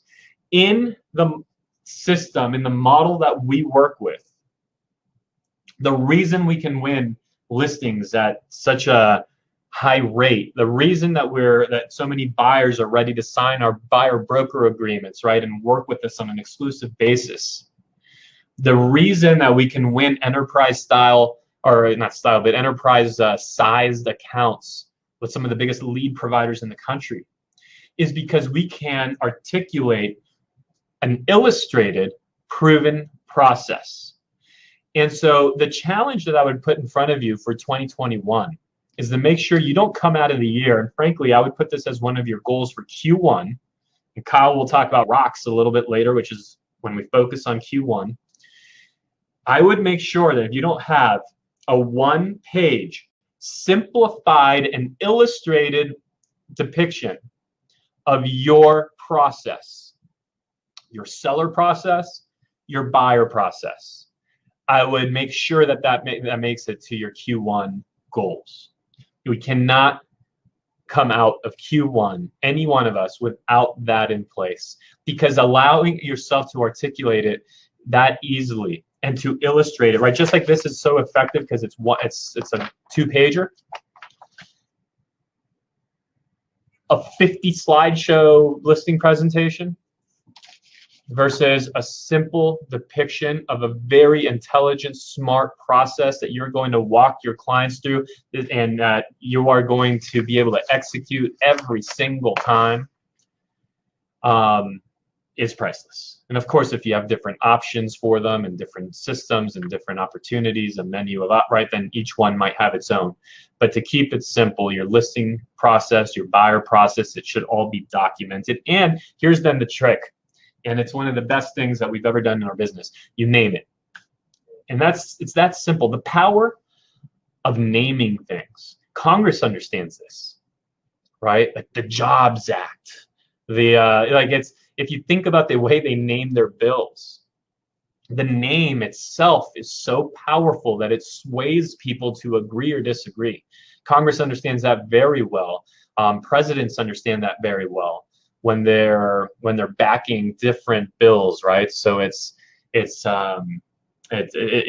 is staying out of the politics of it, but just understanding the messaging side of it, right? It's extremely powerful. You saw Obama do it. You saw Trump do it. You've seen all presidents do it, where their key bills are named in a way that tells us how we're supposed to think and feel about things.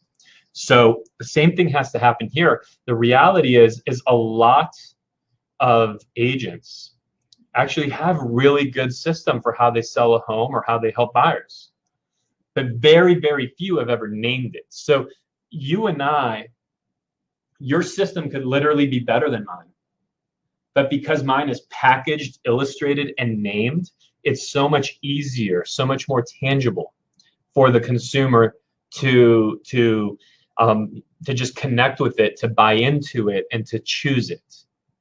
Because the brain can hold that together a lot more easily because it has a name. It's so simple. We've taken the extra step of trademarking the names. And again, that's just differentiation. It's standing out. It's saying, hey, in this commoditized world, like, we're better. Planters peanuts, right? Peanuts are a commodity. How many peanut companies do you know? You know the one that is sharpest with marketing. Planters. That's about it. That's the only peanut company any of us know. And it's simply that. It's all embedded in the marketing strategy. So your proven process. Commit to it this year. Illustrate it. Most importantly, name it.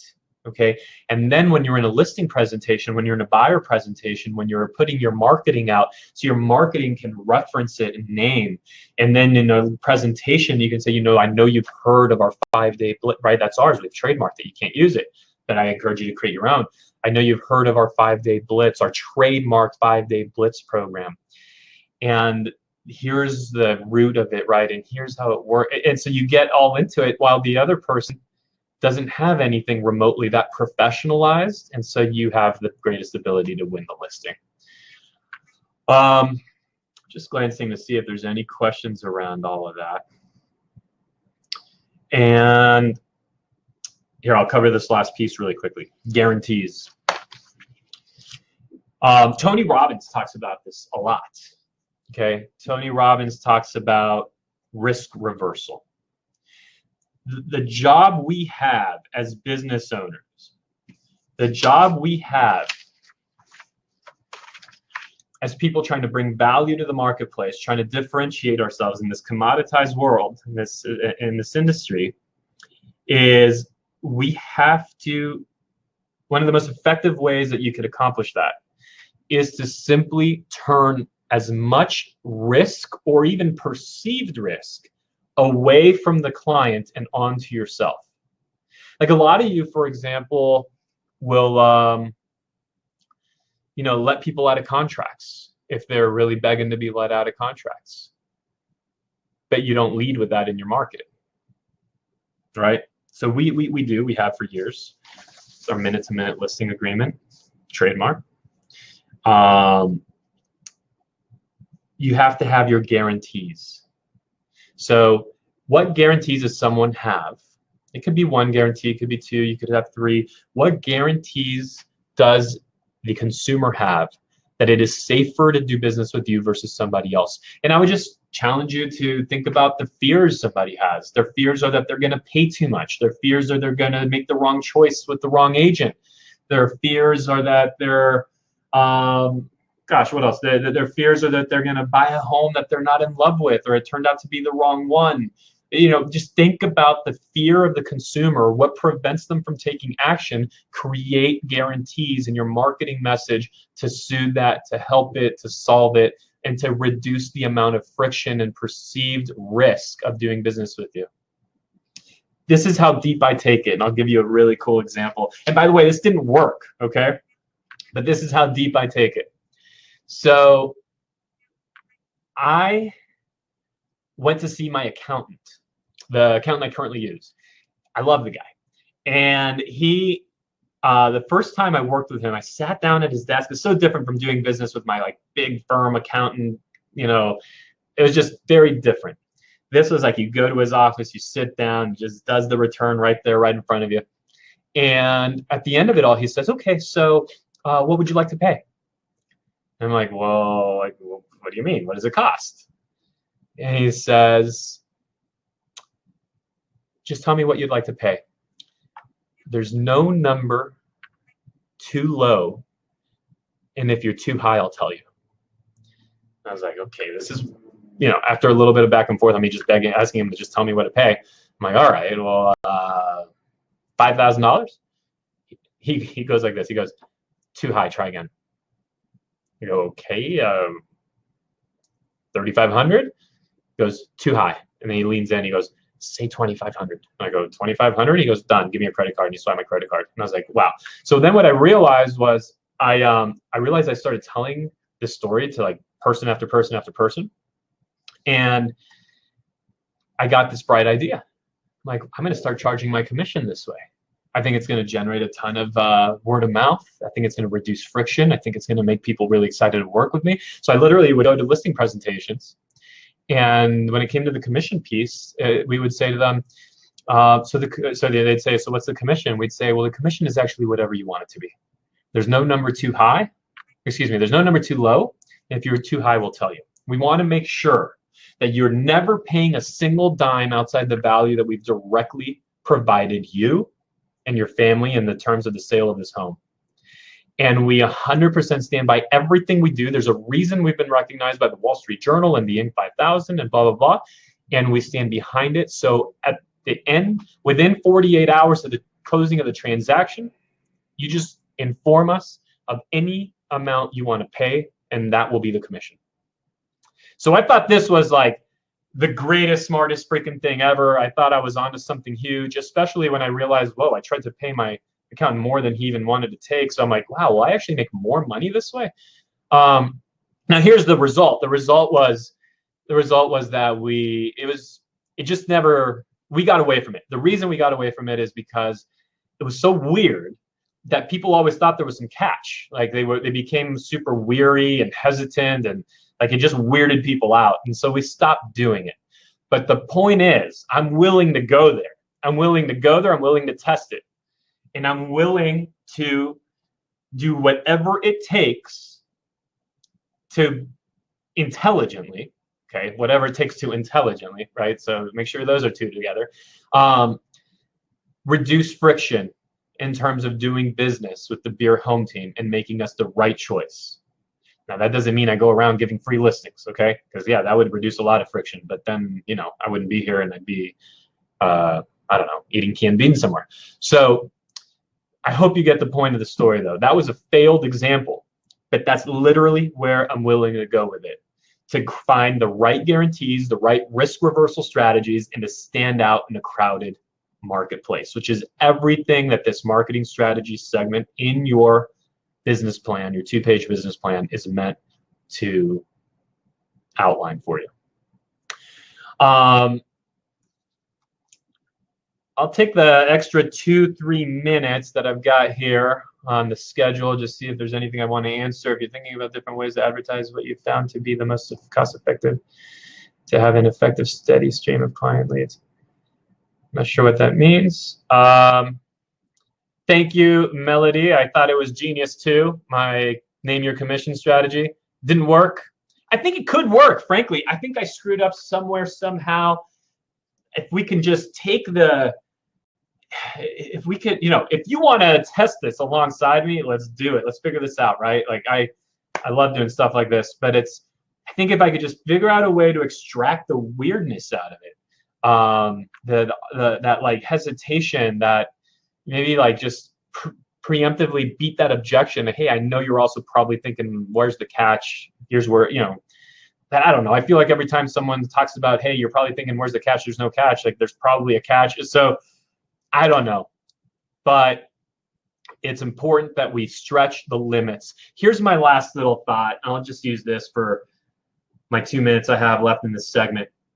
I'm going to tell you right now, around your marketing strategy, around your messaging, around the way you talk to consumers in your email copy, in your postcard copy, in your commercials, whatever you're doing. If everything you're doing is so bland that it never makes you nervous to put it out there, like, do you think I was nervous about this, like, name your commission thing? Yeah, there was a definite part of me that was scared.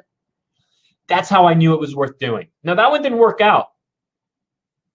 But everything that we have ever done that's given us disproportionate results has always scared me, every single time. That's why I was so excited. I was excited because I was scared. I'm like, okay, I'm kind of worried right now. This might be freaking good.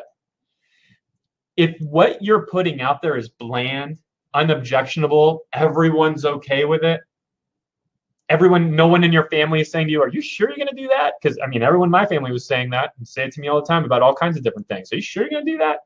Are you not going to get hurt? Are they not going to take advantage of you? Like, no, I'm doing this.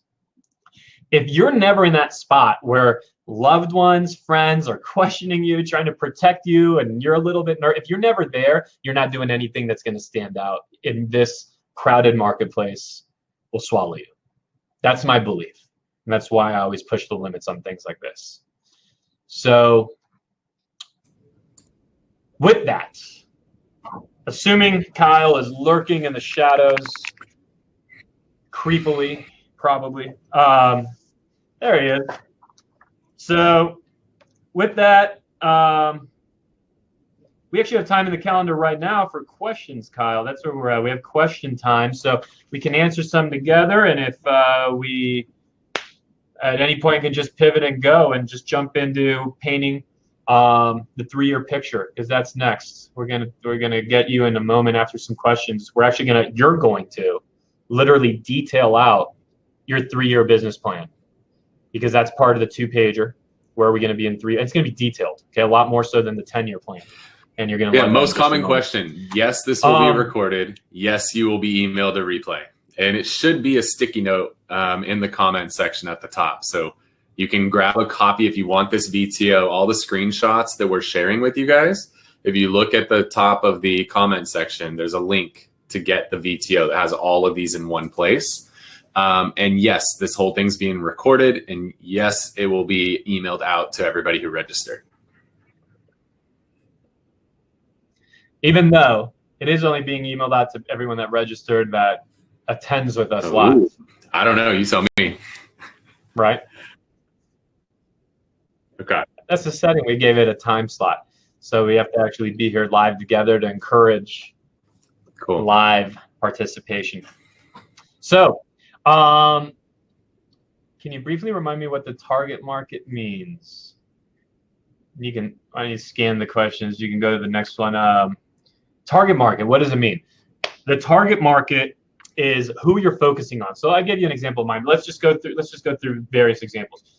My target market, or they call it / the list, is I know agents where their target market is military or ex-military, so veterans living south of the 56 freeway in San Diego County. Military living north of the 56 freeway in San Diego County. My target market is high rise. I only market to high rise. If you're a single family home, love you, but I don't want to know you. I'll refer you over to Dan Beer. He does a great, amazing job with his team, and he loves accepting referrals. You get it? So like your target market is simply it's just a declaration. That's all it is of what and who you focus on. Yeah. That doesn't mean now that high-rise person like said, heck, if you're a single-family homeowner, I don't want to know you. Fine. That's that person's choice. You could be, hey, my thing is high-rise. So what does that mean? It means that your 3 uniques, your proven process, your guarantee, everything is like built for high-rise. That doesn't mean that if your buddy Bob with a house, a single-family home, a zip code over that wants to sell their home, that you absolutely can go ahead and sell that house. Yes. But your marketing efforts, your dollars are focused and concentrated around your target list. Hope that answers the question. What do you see out there, Kyle? Yeah, and so Dan's target market does not include people who cook meth in trailers. So what does he do when he gets one of those is he calls me and says, hey, Kyle, I got a referral for you. He sticks to his target market. He's good at that. One of the questions from Susie, how often are you reviewing the marketing plan? Dan, correct me if I'm wrong, but this is at the annual retreat that we review this. Well, so okay, this is a really good question in many different ways. The VTO is crafted this time of year, preferably to, honestly, guys, next year, do this like 3 weeks ago, okay? Early December, late November, that's ideal. But the VTO is crafted at the end of the year going into the next. The majority of it, including this marketing strategy, including everything that Kyle's gone through so far, core values and core focus and 10-year target, including the 3-year picture we're about to put together, including the 1-year picture, all that is static for the rest of the year. The rocks section, which is what you'll do on a quarterly basis, is updated over the year, and the issues list is updated. We'll go there in a bit. But that doesn't mean that we can't pivot, okay? That doesn't mean that actually, Kyle, you know what? I just realized something. I misspoke. That is not correct. On a quarterly basis, I apologize. I'm just flashing back here to what we do every single quarter. The 3-year picture is static, okay? The 10-year picture is static. All that's static. The 1-year is static. Actually, on a quarterly basis, we review at our quarterly meeting right now, right? So this is the year one. At every quarter, you should be having a full 1-day offsite where you're just spending time with your VTO, thinking through, does this still fit? And part of the exercise is you read through it all. Core values, gritty, learning-based, everyone a leader, always innovating, mindset of abundance. And you say, does that still fit? Is there any issue there? Is this still us? Yes? Great. Or that's the opportunity to slash one out, edit it, move forward. Marketing strategy. Hey, we're not doing that anymore. Let's replace it with this. Great. So on a quarterly basis, you can make those edits to some of these segments, but your 10-year, 3-year, 1-year are static. And the reason for that is just so that you can also kind of have vision into, wait, how good are we at forecasting and moving in the direction of that 10-year and 3-year and 1 year? Okay. So I apologize, I misspoke in the beginning there, but that's the way that we edit quarterly in some of the sections. Cool. One of the questions, Dan, should you only have one target market? Good question. It's fully dependent on the size of your focus, the size of your organization.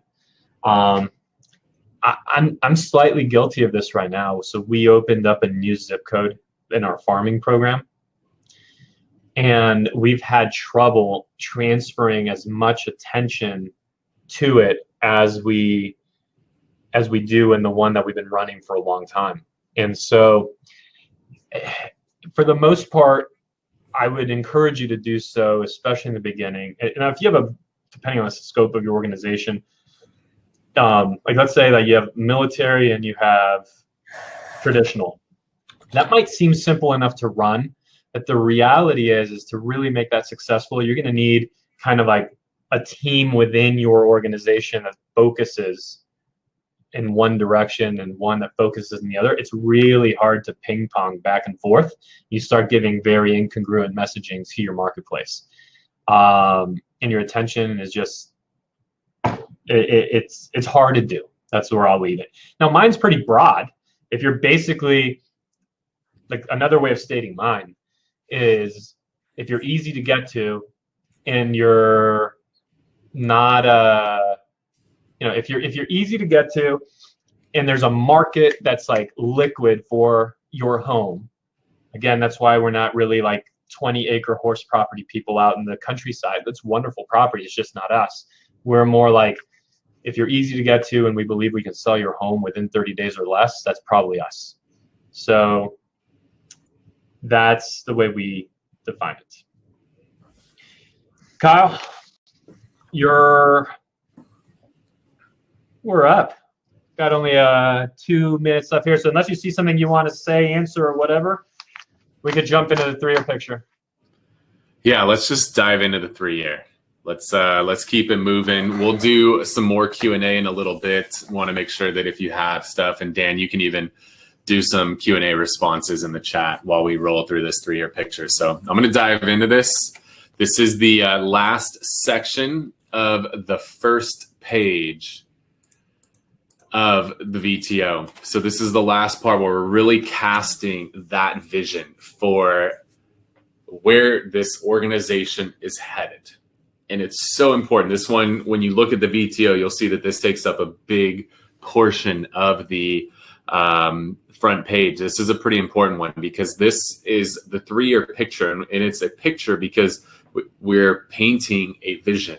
We've got to now have a clear vision of what this looks like. So there's going to be a few components to this. We're going to nail down a date, a revenue goal, a profit goal. What are some of the key measurables? And then most importantly, what does this actually look like when we build this organization out that is in alignment with all those things at the top? What does the organization actually look like?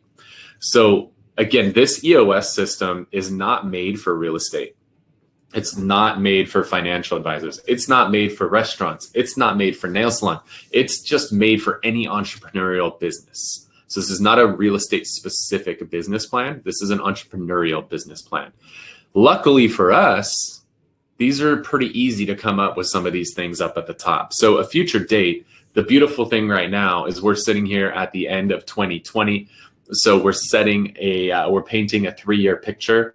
Let's just make this real easy and let's all agree that we're going to set this goal to December 31st, 2023. Let's just make this easy on ourselves. So every one of you on here is going to have the same future date, 12/31/23, 3 years out plus a week. That's what we're all painting this picture towards. The second number on here is we're going to set what does the revenue look like in 2023. When we're sitting here 3 years from today and we're looking at what does the top line revenue, the GCI of our organization, which again, this is nice. In our business, we refer to revenue as GCI. What does that top line revenue number look like for your organization in 2023? When we're reviewing it at the end of the year, what does that number look like for you? And feel free, I'd love to see a lot of you guys chatting this in there. And it could even be fun to throw in there, what did you do this year? And what does that number look like for you in 3 years from now? So feel free to share that in the chat. It's always fun to get an idea of the different level of agents. I know we have people who are brand new, not even licensed on this webinar, and we have people that run multi-100 person brokerages, in different parts of the world on here. So be fun to see some of the numbers that you guys have for your, where were you this year? And then on this 3-year picture, where do you want to be in 2023? How much revenue is your organization going to bring in? Next thing we're going to do is we're going to nail down what is that profit margin. And now there's a lot of ways I've found when you ask realtors what kind of profit margin they run at, nobody even knows how to calculate this. It's insane. Some people are calculating it based off of the percentage of net profit relative to top line revenue or GCI. Other people are taking it net profit and dividing that by the company dollar or the gross profit number. So after splits, they're factoring it that way. The way that I want you guys to run this today is I want it to be, what is your net profit relative to your top line revenue? Net profit relative to top line revenue. And now some of you guys might have a bunch of bullshit expenses that you put on the books. Let's assume we extract those bullshit expenses, like you go buy a car and you put it in your corporate account. Hopefully when you guys are doing your accounting, you kind of have like your true business expenses and then your like other business expenses. For us, it's like above and below the line. So, you're going to have some things, some of your travel you're writing off. Like, let's not include the bullshit stuff that you write off, and this is recorded. IRS, I don't do any of that, but some of the people on here might do that. IRS, if you're listening. Let's make sure we're focusing on the true profit of the business. And so let's nail down, what is that profit number? And then what is that profit percentage, profit margin relative to that top line GCI, pre-split GCI, pre-referral fee GCI? What is that top line number? Because if you guys don't realize this, most all your lead sources, you're going to be paying 30, 35, 40+% off the top on most of these things. Just forewarning, if you're not already, you're going to. Within 3 years, I promise you, you're going to be doing a lot more of that than you are today. So nail down, what does that profit number look like, both in dollars and in margin? And that margin is the net profit divided by top line revenue, or GCI if you prefer. Next thing we're going to do is we're going to look at measurables. And again, this is not a real estate specific business plan. This is for all businesses, but this is pretty easy for us in our business. The two most common measurables that we have to track what we're doing is going to be our units and our volume. So what does that look like for you? If you set a revenue goal, now you could really just work backwards. Let's say that your revenue goal was $1 million in revenue. All right, well, let's look at what's the average price in my market. Let's say the average price in my market is $500,000. So if the average price in my market is $500,000 and the average price or the average commission is 2.5%, that means I'm making $12,500 on each transaction. So if I take that million divided by 12,500, that means I got to do 80 transactions. So in that scenario, if my revenue goal is $1 million, my measurable, assuming I'm at a 500,000 average price, I got to do 80 transactions. And I got to do 40 million. Take 40 million times 2.5%. That gets you that $1 million in revenue. So I'm going to give you guys a quick sec just so you can break out the calculators on your phone, nail that down. But we're just figuring out revenue again, top line GCI, profit. I want both your profit dollars and your profit margin relative to that top line revenue number. And then the measurables is going to be how many units and how much is your volume. And so you should be able to figure out here, if you divide volume and then divide by units, that should equal your average price. If you do if you do volume divided by revenue, that should equal your average commission percentage. So let's make sure our numbers align, right? Let's not set a revenue goal of $1 million and we're going to do like $300 million in volume, because that's not in alignment. So let's just make sure that there's alignment, work the math forwards, work the math backwards, make sure all of these numbers all line up with each other. One thing I want you to consider real quick too, when on the profit, is profit margin tends to go down as you grow. Now, in a perfect world, you're a solo agent, you're running at like 90% profit, and and it would be fantastic to maintain a 90% profit margin as you start to build out a team. But most of the time, that's unrealistic. Our 3-year picture and our 10-year target, which is really a 5-year target for us, the volume is actually identical on both of them. Both of those are to get to $1 billion in sales volume. But our profit number is twice as much on the 10-year target, which again is 5 years for us. Because we know that as we race up to get to $1 billion, and we want to do that in 3 years, we might have to make a lot of hires in a short period of time to get us up to that number. So our profit margin is going to be a little bit lower. Whereas once we get there, then the goal is to stabilize and launch all the other ancillary businesses. Then we can start to increase the profit. So just understand and be realistic with your profit margin. If you're a solo agent, you don't even have an assistant, your profit margin today might be 90%. If your goal is to go from selling 20 homes as a solo agent to 200 homes as a team, you're not going to run a team at a 90% profit margin. So just make sure that you're realistic when you set forth those profit goals for yourself. So just recapping, we got our future date. It's 12/31/2023. Our revenue goal is top line GCI. Our profit goal, we're nailing down the dollars and the margin or percentage. And then we're nailing down the measurables, which is typically going to be units and volume. If you have something outside of that, that's fine. But that's what it's going to be most commonly for everybody on here. And so the next part of this 3-year picture is now let's actually add some numbers to this. So if you guys follow sports, most of the time in sports, you have a play-by-play commentator who's just like, all right, he took the ball to the 20, he's down to the 10, touchdown. And then there's a second person who comes in and adds some color to it and starts to talk about, wow, he made a great move there. All that time he's putting in the gym is really paying off. You could see how much muscle, and he stiff armed that guy and took it into the end zone. That's his 13th touchdown of the year, blah, blah, blah, right? Like somebody else comes in and adds some color. That's what we're going to do now. We just did the play-by-play. We got all the numbers. Now we're in the end zone.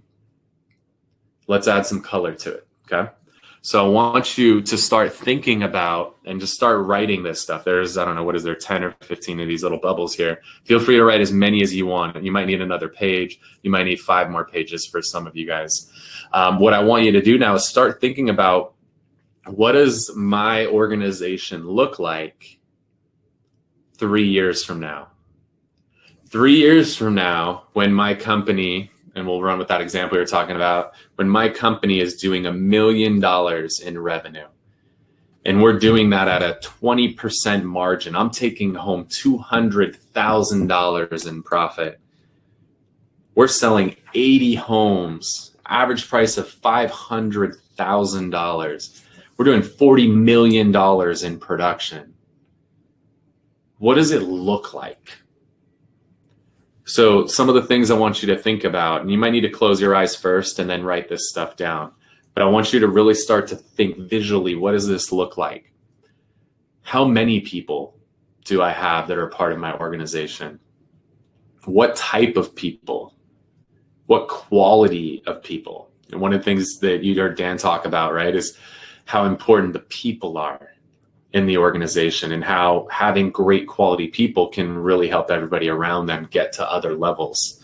So think about how many people are part of this organization. What kind of people, what quality of people are part of this organization? I want you to think about what are some of the resources that we're going to have to add to our organization. If we're a solo agent right now and all we do is our friends and family, but we want to get from selling 20 homes a year to building a team that's selling 80, what resources are we going to have to add? What kind of office environment are we going to have? Are we going to have a physical office, or are we going to be a remote team? If we have a physical office, what does it look like? What does it feel like when I walk into that office? How big is that office? Where is that office? How many offices are there? I want you to start writing some of that stuff down. I want you to write down what are some of the operational efficiencies? What are some of these things that we've put in place to really operationalize our business?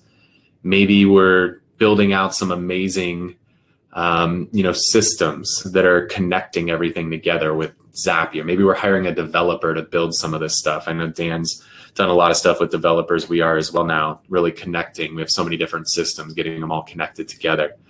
Maybe we're utilizing VAs in our business to streamline some of our processes or expedite them. Maybe we're shooting photos and then uploading them at the end of the day. And while we sleep, VAs overseas are editing the photos, and we wake up in the morning and our photos are edited and we're going live the next morning. So time from shoot to live is less than 24 hours. What kind of operational efficiencies are we putting in place in our business to help us go from 20 to 80 transactions and $1 million in revenue? What are some of the things in our business we need to systemize? What are some of the systems that we need to put in place? Are we running off a day planner and that's our CRM? Are we running off Excel and that's our CRM? Maybe we need to put a really solid CRM like a KV Core or a Follow Up Boss or Ylopo or something like that in place. What systems do we need to put into place to help us accomplish that goal? What technology do we need to implement in order to get us to that $1 million revenue? What's the product mix? Are we going to change anything? Are we going to add anything? Maybe like Dan mentioned, he's been real focused in a very specific farm, but now he's adding in another zip code. So he's updating his product mix. So what's that product mix look like? Maybe we've been focused on selling, as Kenny put in the chat, the Breaking Bad trailers where people are cooking meth, and we want to start selling oceanfront mansions. Maybe we should outline that. What kind of homes are we selling? What areas are we selling those homes in? I also want you to think about what kind of clients are we working with? Are we focusing on military clients? Are we focusing on investors? Are we focusing on move-up buyers? Are we focusing on corporate relocations? Are we focusing on working with channel partners, like Dan mentioned, some of these big corporate accounts? What kind of clients are we working with? I want you to think about all the leaders in your organization. I want them to verbalize what it looks like. So if you're solo, this is all you. What does this look like for you 3 years from now when you build this bad boy out? What does it look like? And if you have a team or a brokerage now, maybe you get some of your leaders, feelings about how this looks 3 years from now when you build out this $1 million organization. What are some of the expectations, that you're going to have from your people, from yourself, in order to build this $1 million organization out? So that's what I want you to really focus on. So I want you to just give you guys a couple more minutes here just to write some of this stuff down, and we're going to do a little exercise together. So again, I want you to think about how many people, what kind of people, what quality of people are part of this organization. I want you to think about, and just keep write a ton of shit here. What kind of resources are we adding into our business to help us get there? How many offices do we have? Do we have offices? Where are the offices? What do the offices look like? What does it feel like when I walk into the office? How big is the office? Think about some of those operational efficiencies. What are some of those things that we're doing? Because a lot of times what got us here won't get us there. So what are some of those efficiencies we need to add into our business to help us get to that next level? If we're running around and we're hanging lock boxes and hammering signposts into the ground and dropping flyers at doors, it's not going to get us from 20 to 80. We're going to have to do a little bit more to get there. What kind of things can we systemize in our business, or what new systems can we add to our business? What kind of technology do we need to add to our business to get us to that 3-year picture? What's the product mix? Are we staying with what we do and just going deeper? Or are we going to go a little wider and start doing some additional things? Are we going to completely change what it is that we're selling? What kind of product? What kind of clients are we going to work with? What are we staying focused on? And if you're with the other leaders in your organization, what do they see for this vision? What's their role at this level, right? I mentioned earlier, my couple of people who've been my assistants in the past are now running major, parts of my business. So maybe you have an assistant right now. What are they doing 3 years from now? A lot of times people's initial assistant ends up running their entire company when they hire the right person. When you hire that person who wants to be an agent a year from now, that doesn't work. When you hire that rock star who's got big goals and aspirations, that starts as an assistant, they grow into something much bigger. So who's growing in your organization? What are the kind of expectations that you have of the people in your organization? So I want you to just think about all that. And then what I want you to do is close your eyes, and hopefully you remember a lot of these because these mean something to you. If you need to kind of give a little stink eye and peek through to read these off, but I want you to close your eyes. I want you to, the good thing is this is a webinar, so we can't see you. If this was Zoom, this would be a little bit awkward right now, but this is just a webinar. So I want you to close your eyes, and I want you to just start reading out loud. What does this look like for you? Right? Is this, I walk into this office and we've got this amazing office in downtown San Diego. And when I walk in, there's music playing. And every time somebody walks in, it's just an automatic thing in our office. Everybody who's there turns and makes sure to say hello when I walk in the office. And the music's pumping and there's energy flowing. And I walk in and I high five every single person when I walk in the office every day. And we've got boards up all around the office that show everybody's numbers because we're an office that has a lot of public accountability and public recognition. So when I walk in that office, I can see where everything is at. I've got my core values on the wall, and it reaffirms it every time I come in the office that, everybody who's a part of the organization embodies these core values. And when I sit down and look at our business, we're so laser focused on, selling these $500,000 homes that are in the 92119 zip code. And we're laser focused on helping first time buyers and military buyers get into this area because it's near the military base. I've got 3 admins on my team who are helping to make that happen. We've upgraded from using a day planner to running our entire organization on the KV Core platform. And that's our website, that's our CRM, that's our backend, that's everything. That's where we manage our business. We got 2 VAs overseas who are working in the off hours to complete all those tedious tasks so that my local people are focusing on the highest dollar producing activities, the things that are the best use of their time. That's what I want you to do, guys. I want you to just close your eyes. I want you to talk through all those things. That's the goal of this 3-year picture. I want you to be able to close your eyes and this should excite you as you start saying this. It might even make you emotional as you start saying this and start going through what this business looks like 3 years from now. But that's what that 3-year picture is all about. This is not just about the numbers. It's about what does it look like? It's a painting. This is something when you close your eyes, you should be able to just envision this. It starts to just become crystal clear in your head when your eyes are closed and you just see it. You feel it. That's the goal of that 3-year picture.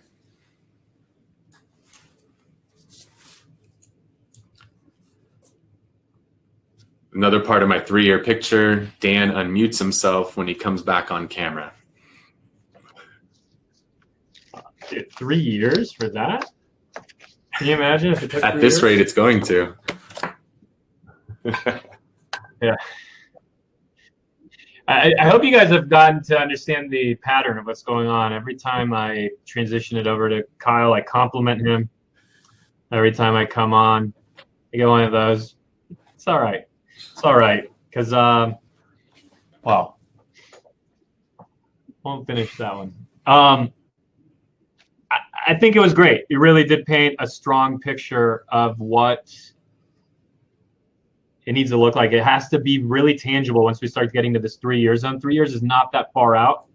And the more specific, the more tangible this 3 year picture is. We're about to do the 1 year picture in a minute. And that 1 year picture, I mean, this is our business plan for the year. And the only way it has a shot in hell at being meaningful and not just a bunch of stuff you write down is if that 10 year, 3 year, 1 year are all lined up. Okay. So I'm going to take you through this really quickly because we start to project out in the 1 year. Let me get to that slide. In the 1 year, it's a cent, right? Look at that. 3 year, 1 year, pretty similar. But we are going to do where you see future dates going to be 12/31/2021. And we are going to decide on how many homes, how much profit, how many properties. I always like to add listings, by the way. I add listings in mine always in these measurables. I add how many listings we're going to sign, all of it. To do so, I mean, that takes a pretty good, how do you forecast? Okay, that's what I want to talk about. It's how do you forecast? A year ago, 2019, my team did about 285 houses. The goal for this year was 404 when we went through the very exercise we're going through a year ago. That's a pretty big jump. We're landing at right around 440, 435, 440. It's going to be about where we end up, roughly, based on what's scheduled to close this coming week. And so that's pretty good forecasting, right? And I think if I could say so, I really feel like we've been really good at projecting. And I think a lot of people struggle with, how do you really figure out how many listings I'm going to take at the end of the year? Like, that's kind of way out there. How many deals we're going to do, how much revenue we're going to bring in. I'm going to take you really quickly through the exercises that I use with my team. And it comes from a few different approaches. Of course, I hope we have reiterated this enough. I always will talk in terms of team because I've always talked that way even when I was a solo agent. My lender, my inspector, my title person, my escrow person, the people around you, your mentors, right? The people that are invested in your business that are alongside you. So anyway, solo agents alike, you have to go through this. Here's how I structure it. How do we land so close on our projections? First, we have every team member turn in, here's how many homes we're gonna sell. But so there's a process to that. It's not just, oh, thank you for the number. It's tell me, so you're gonna sell 37 homes next year? Okay. Why is that an important number? What happens if you don't hit it? Is 36 okay, or does it have to be 37? If you sold 36, wouldn't that be just fine? Yeah, I guess that would be just fine. Okay, great. Then it's not 37, it's 36. What about 35? Would that be okay? Right? And so just really getting to it. What does it mean to them? What does it mean to their family? Why is it important, et cetera? Get a real number. How are you going to do it? Don't forget that question. How? Where will the business come from? Make sure they understand. It's not just some random number they're spewing out. Then we collect all those. We go to the year meeting. And at the year meeting, we go through the following 2 exercises. We say, who all is on the team? And we put all the names up. What do we think they're going to sell? So we have the number they think they're going to sell. What do we think they're going to sell? So now there's a new number. They may or may not match. They don't always match. In fact, they never do. And then we do one more exercise, which is, what are all the sources of business? Where will our business come from? Well, I think we'll get this much out of farming. I think we'll get this much out of our our past clients in our SOI program. I think we'll get this much out of this new digital thing we're doing, this much out of Zillow, this much out of PPC, this much out of radio, whatever it might be. So then we put all those up on the board and add it up. And so now essentially you have the agent's self-projection, you have your projection of them, and you have the projection for each source. And now a little bit of conversation and debate. Well, he thinks this, well, why not this? Well, I think he can do that.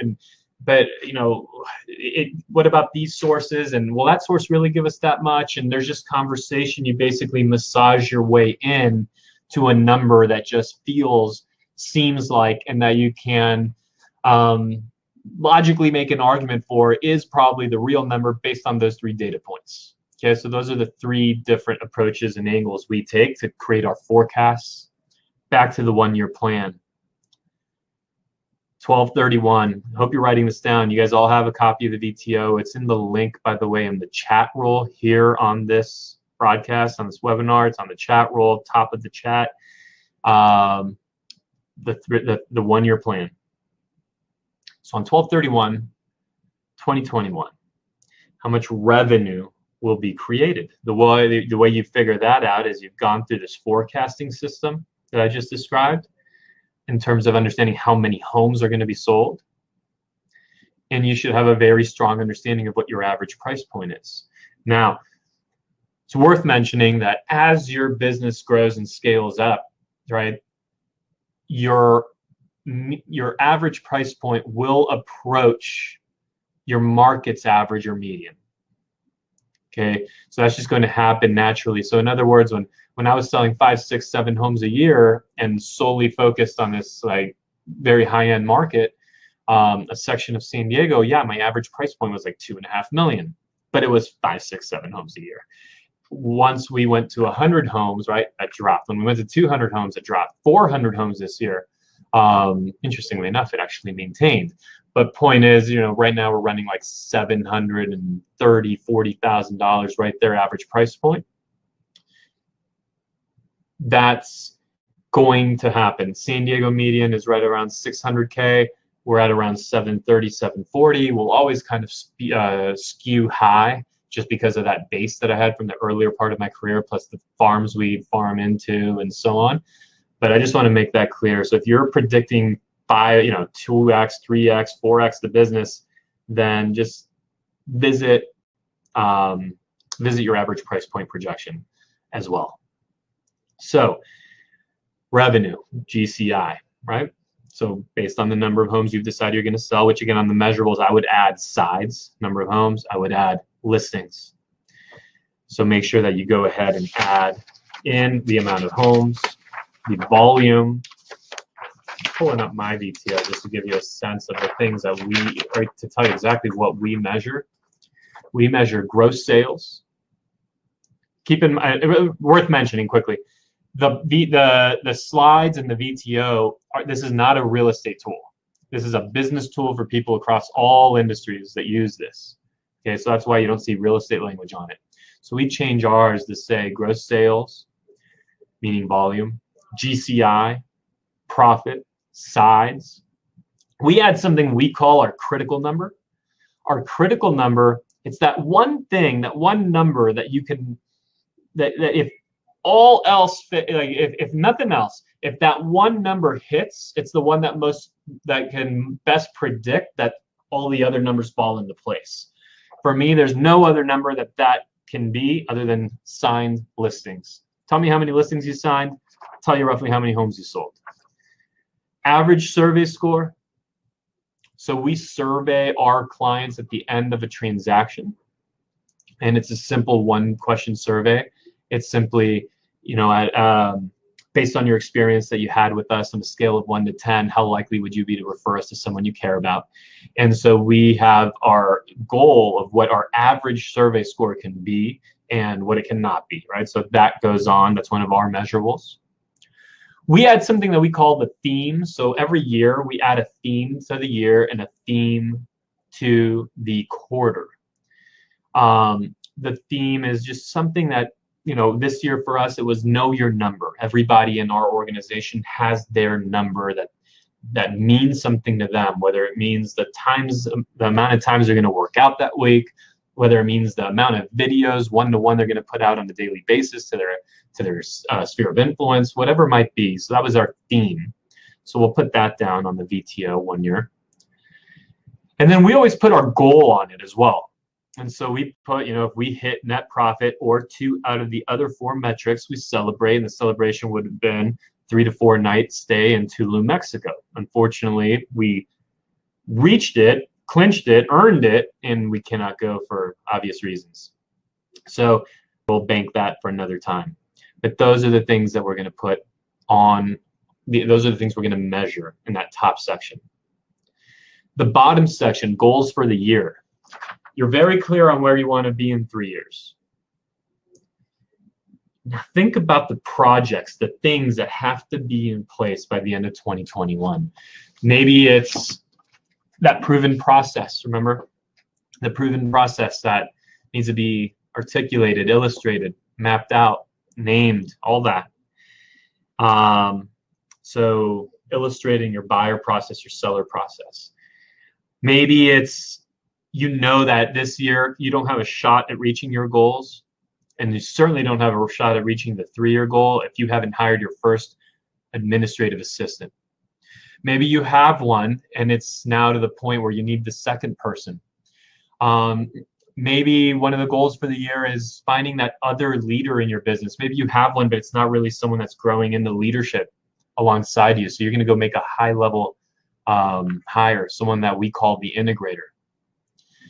Maybe it's that you're going to scale up your farming efforts to X amount of homes by the end of the year.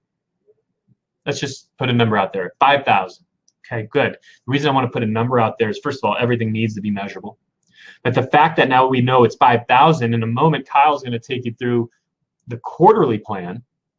And well, if we need to be scaled out to 5,000 homes at the end of the year, and we're currently at 0, and we have commitment to farming, where do we need to be at the end of Q1 to give that 5,000 homes a chance of actually happening by the end of the year?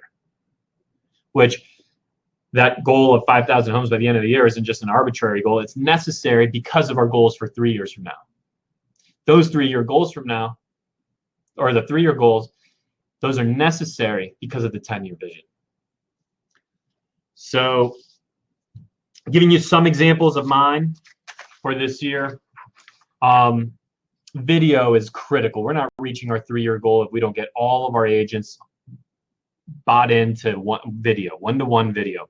So one of our goals for the year was 20,000 one-to-one videos deployed. Pardon me. So 20,000 one-to-one videos deployed over the course of the year from our team members. One-to-one video means, hey, Jimmy, it's Dan. It was so nice seeing you yesterday. Okay, one-to-one.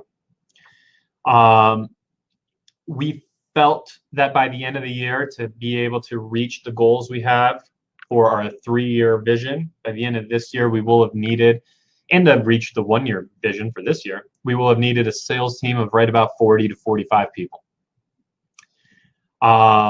We felt that we needed to improve our conversion rates. And so we had a goal of 2% on PPC, 6% on Zillow, 5% out of open house, which obviously vanished. At least it did here in Southern California, and 35% out of radio. We felt that the goals for the year, it would be really important that we document our investor program, and that it would be in writing. And also that we would secure a review from at least 60% of our closed deals, meaning a review somewhere out there, right, on Zillow, on Google, on one of these platforms. So those are the things that we just felt were really important if, in fact, we're going to sell $272.7 million of real estate. We ended up clearing that by a long shot, by about $60 million.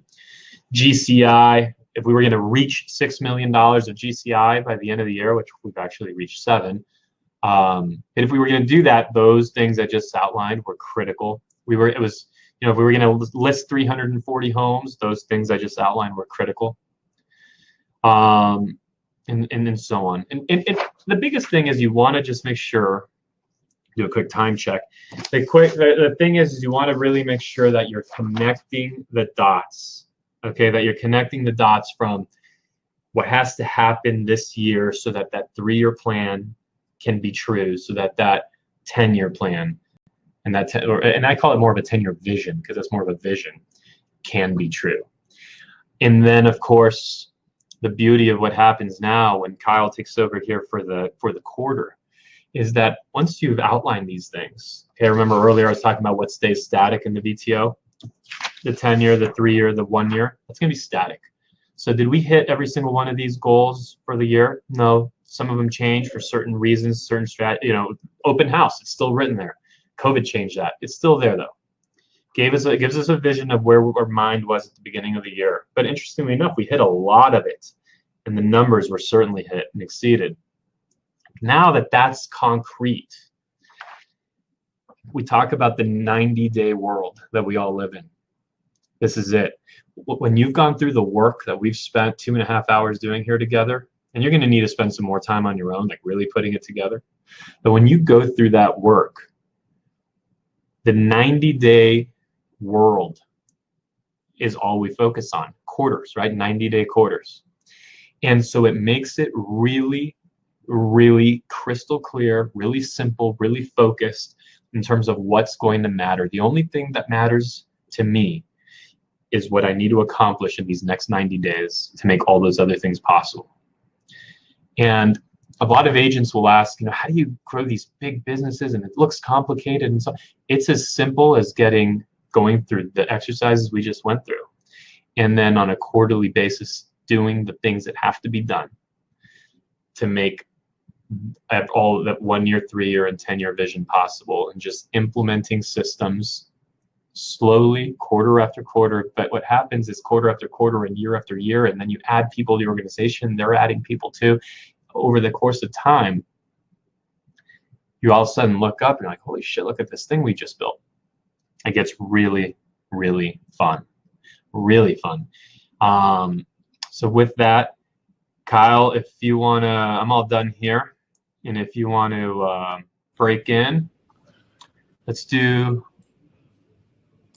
knock out these rocks, right? Well, we got some question time. So, oh, true. Yeah. True. Yeah, let's slow down here a minute. Go ahead. You might have already scoped one out. I know I had some. I'm going to scroll back and find. Yeah, for sure. So Susie just wants to know, what is your carryover or eliminate from a 1-year plan, and when do you decide? Trying to make sure I fully understand that question. What's your carryover or eliminate from the 1-year plan? So when I'm saying it's static, the 1 year, I mean it's static for the year. You're going to have a brand new, let me qualify that in a moment. You're gonna have a brand new 1-year plan each year, but if it's like wildly different, right, like then something's wrong. Like it's going to be the next logical thing that has to happen in that year to hit that 3-year. So it should be congruent, but you are rewriting the 1 year on a yearly basis. Yeah, so we do a part of this system. Again, if you guys read the book Traction, it'll go through the whole system with you. But we do a quarterly meeting, an offsite full-day quarterly meeting. And at that is where we take a look at everything that we have in place in our 1 year. And then we start to establish quarterly rocks, which is what the next section we'll dive into. And we start figuring out, hey, are we on track or off track with the 1-year plan? And then what do we need to do over the next quarter to get us on track with hitting that 1-year plan? So we're sitting down on a quarterly basis, assessing what needs to be done to hit the plan. And then we get together. There's 3 1-day quarterlies, and then the 4th one is a 2-day. So we call that the annual. So 3 quarterlies and then an annual, which essentially 1 day of that is the 4th quarterly, and then 1 day is resetting the VTO for the upcoming year. And so when we sit down for that annual, which is again 2 days, we'll reset what that new 1 year plan is. We'll also take a look, because at a certain point, that 3-year picture starts to become the 1 year, right? They start to align with each other. And that 10-year goal, once that becomes 3 years, that now replaces your 3-year picture, and you set a new 10-year target. So when we do that annual, that's where we start resetting some of those. But the 1 year plan, once we set that, that is the plan for the year. And then the quarterly rocks will then support or realign the objectives to get us on track with that 1 year plan.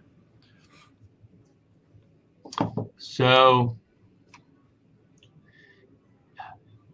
Jeff Bonk is asking, can you give a rough range of what profit margins for B versus team size? I think you're asking like based on progression, you know, what are profit margins? Profit margins change, Jeff, depending on a few factors. One is absolutely team size, scope. You know, you get to the point where you need, you know, money needs to go into inside sales, it needs to go into brand building, it needs to go into management, it needs to go into all these different things. But also, are you in production? Are you not? And so that's like one of the ways that profit can really be skewed. But in really rough terms, what we find is you kind of start off making 100%, right? And then you maybe bring on an assistant and that kind of thing, which probably means you're spending some money on leads somewhere. So maybe you're netting out in like the 80 range, roughly, maybe somewhere in that range. You go to like small team size, but you're still. I mean, look, let's take your production out of it. Let's just count your production as cost of sale, just to make it a simpler conversation. So if you go to like small team size, you've got probably 2-3 people on salary, got some more marketing spend. You see those people. You can sell a lot of homes that way, by the way, a lot. You see those kind of typically hovering in that 50% range. As you add a few more team members, a few more lead sources, a few more expenses, a few more salaries, you see it kind of creep down into the 40 range. Now, if you think about the book Millionaire Real Estate Agent, which, you know, the red book, right? The famous book, which, by the way, is an awesome book, and it's the first one that got most of us thinking. That outlines a model where you're running a team on a 40% margin. The reality is, if you think of most of the larger teams across the country, there isn't any one of them that is running on a 40% margin. There's some that run in the 30s. There's some, those are extremely well operated, like really well run. There's some that run in the 20s. Those are really well run too. And then I hate to say, there's a lot of people you see on stage at, you know, all the different conferences at Inman or wherever else being celebrated, whose profit margin is actually, you know, sub 5, 0, negative. Now, if you're doing it intentionally, like Kyle mentioned, he might actually sacrifice short-term margin for accelerated growth and windfalls of margin in you know, forward-looking years. When he was talking about that, great. But at the end of the day, man, it's as simple as the fact that there's 100 pennies to every dollar. And when you decide what you're paying agents, you're left with X amount of pennies to pay your expenses.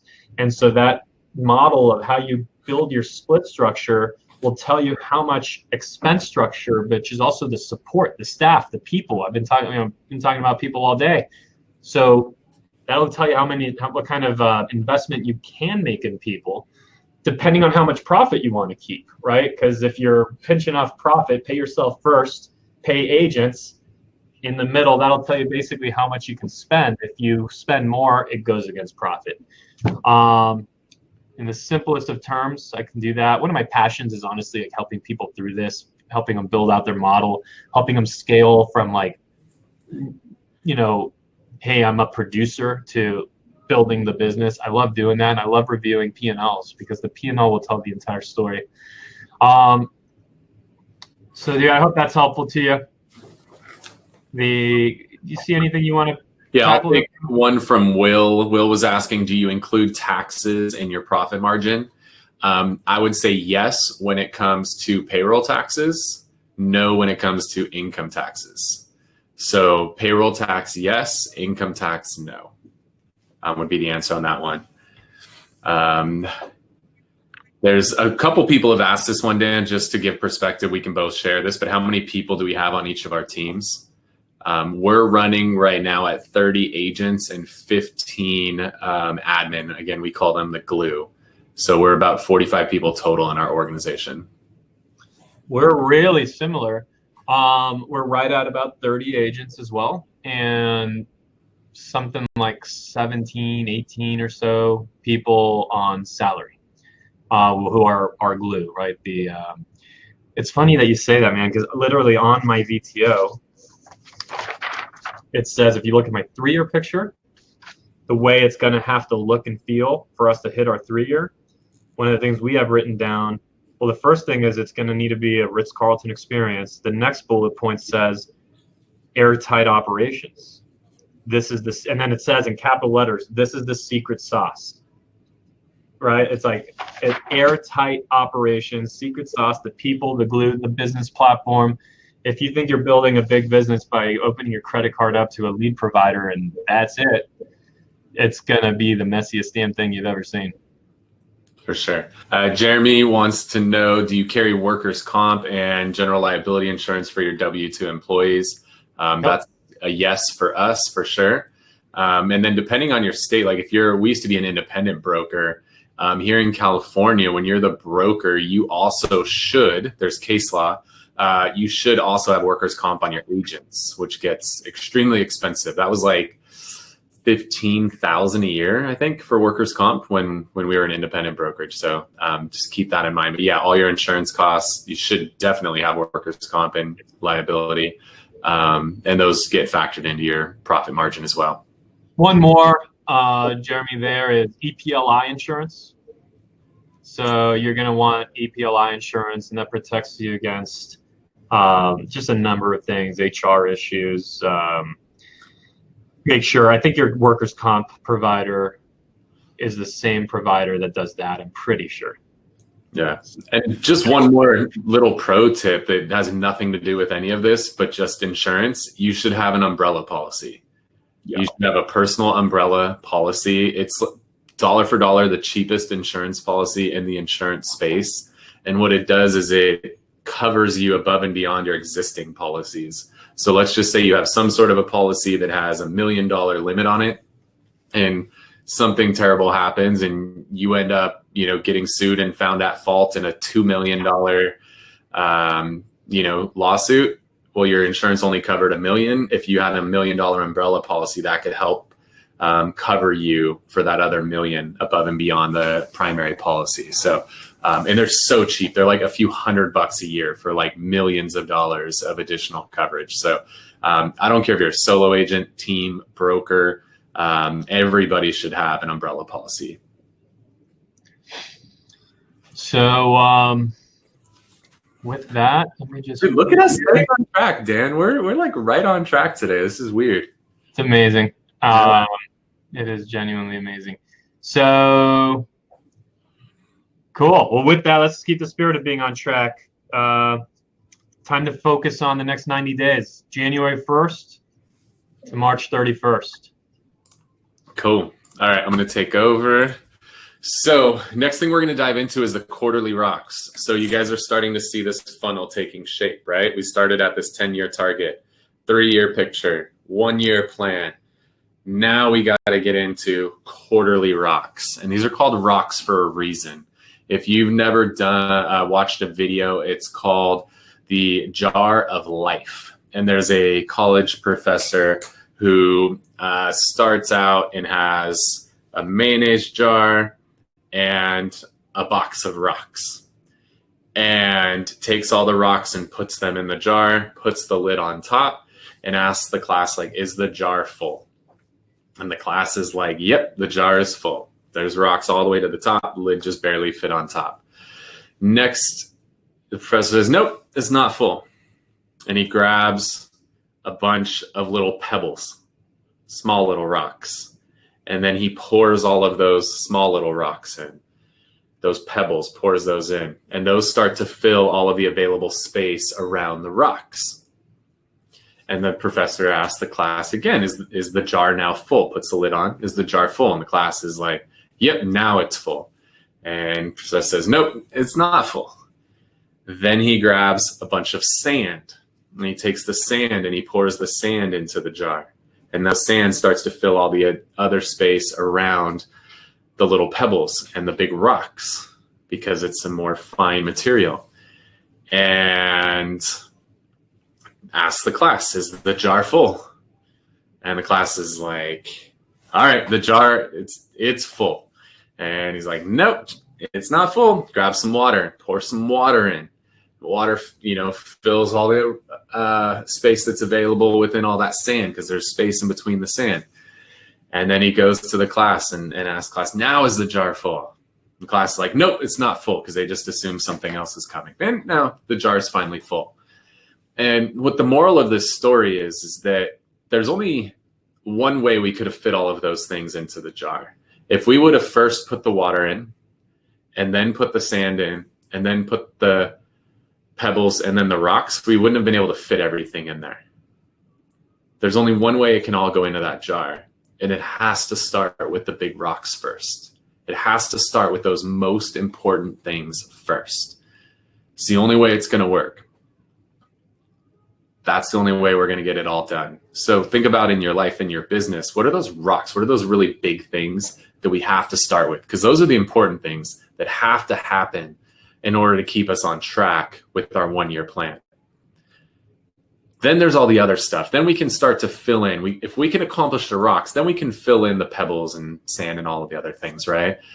But we're not going to accomplish our 1-year plan if we don't set these quarterly rocks and start with the big rocks first. There's gonna be a lot of other things that are gonna happen over the next quarter, over the next year, but we have to start with these rocks. These are the most important things in our business. These are typically the 3 to 7 things in our business that are the most important things to help us stay on track to hitting what that 1-year plan is. So this is an example of kind of how rocks look. It looks, you have like a modified version of this when it comes to your VTO. So the rocks, we like to set a quarterly goals with everything, just like we did the 1-year plan. So we're going to set a future date. So the easy thing right now is that's going to be the end of March 2021. We're going to then set a revenue goal. How much revenue are we going to generate in Q1 of this year versus Q1 of last year? And hopefully your Q1 this year, I don't know if you're anything like Dan or I, but we're on track for, we just had our best December ever. We literally did 100% more this December than we did last year. And we're on track to do the same thing in January. So the feeling this January is going to be a pretty epic, or this first quarter is going to be pretty epic for everybody in this business. If you're not seeing that in your market, I'd be surprised, but I think we're setting up for a pretty insane 2021, probably the most epic year of our careers ever. I've done this for, I've been licensed for like 15 years now. Like, this is going to be an epic year. We're going to have some epic opportunities. It's going to be really fun. So what is that revenue goal for Q1? What's that profit goal? I think we got this stuff down now. What's that profit goal? Well, what are those measurables? So how many units, volume, average price? If you want to go into sides, you can do that. So it's up to you how detailed you want to get with those measurables. So set all of that stuff up. If you're looking at like your 1-year plan, should your quarterly rock be 1/4 of it? That depends. Different markets are different. And, if you're in a market where it's negative 30 degrees for the next few months, you're probably not going to do as much business in Q1 as we are in San Diego, where it hasn't rained in like 8 months and it's 80 degrees today. So you're going to set, a Q1 rock or Q1 goal there that's in alignment with your market. So understand every market's a little bit different. Some of you guys are, buried in ice and snow, and some of you guys are surfing. So set those Q1 rocks that are in alignment with your particular market. Then we're going to figure out what are these 3 to 7 things that we have to accomplish in the first quarter if we're going to hit our goals. What are those 3 to 7 things? And when we start to think about rocks, if you're a solo agent, every one of these rocks is an individual rock. That means it's owned by you 100%. It stops with you. You also have departmental rocks. So if you're running a team or you're running a brokerage, you might have different departments. So within our company, we have a marketing department, sales department, an operations department, and we have a finance department. So the departmental rocks, those are ones where everybody in the operations team collaborates to accomplish that rock. It's not any one individual, it's an entire department's going to collaborate on that rock. Or there could be a finance departmental rock. There could be sales departmental rocks. So if you're a solo agent, they're all going to be individual. If you're running a team or a brokerage, you might have some departmental rocks. That's going to tend to be for some of the bigger groups out there. And then if you're running a small to medium sized team, you might not have all these departments, but you're going to have some company rocks. And so company rocks are ones that multiple people within the company are going to collaborate on. So for us, we have some company rocks where both marketing and operations collaborate with sales to accomplish one of those rocks. So that would be a company rock. So individual rock is just one person. Everything is owned by them. Departmental rocks is everybody within that particular department. And then company rocks is where multiple people from different departments all are going to collaborate together to accomplish those rocks. And so we got to think about what are those 3 to 7 things that absolutely have to happen in order to get you on track in Q1 to hit that goal. So think about what those are for you. I'll share a little bit, of ours. One of our big goals is that we're looking to ultimately grow from 30 to 100 agents over the next 3 years. So in order for us to accomplish that, one of the big hires that we need to make in Q1 is a director of talent. That's what we've decided to call this role. It's a director of talent. This is somebody who's going to go out and find talent, bring them onto the team, and help them maximize their talent. So one of my Q1 rocks is to hire a director of talent. So that could be a rock. Another one of my rocks, I've stepped out of production. So I have a rock in Q1 to revamp our boot camp process, our onboarding process when new agents join the team, and build the entire process into an LMS, a learning management system. Think of something like a Trainual, Teachable, Thinkific, that kind of thing. Those are a couple of my rocks. So think about, what are those rocks for you? What are those things that have to happen in Q1? Have to, non-negotiable, no ifs, ands, or buts about it. These are the 3 to 7 things that have to happen in Q1. If we're going to hit this goal that we set as a part of the 1-year plan, what are those 3 to 7 things that we're going to accomplish in Q1? So figure out what those are. And then I want you to nail down the who on those. So the who, is that an individual? Is that a department? Or is that a company?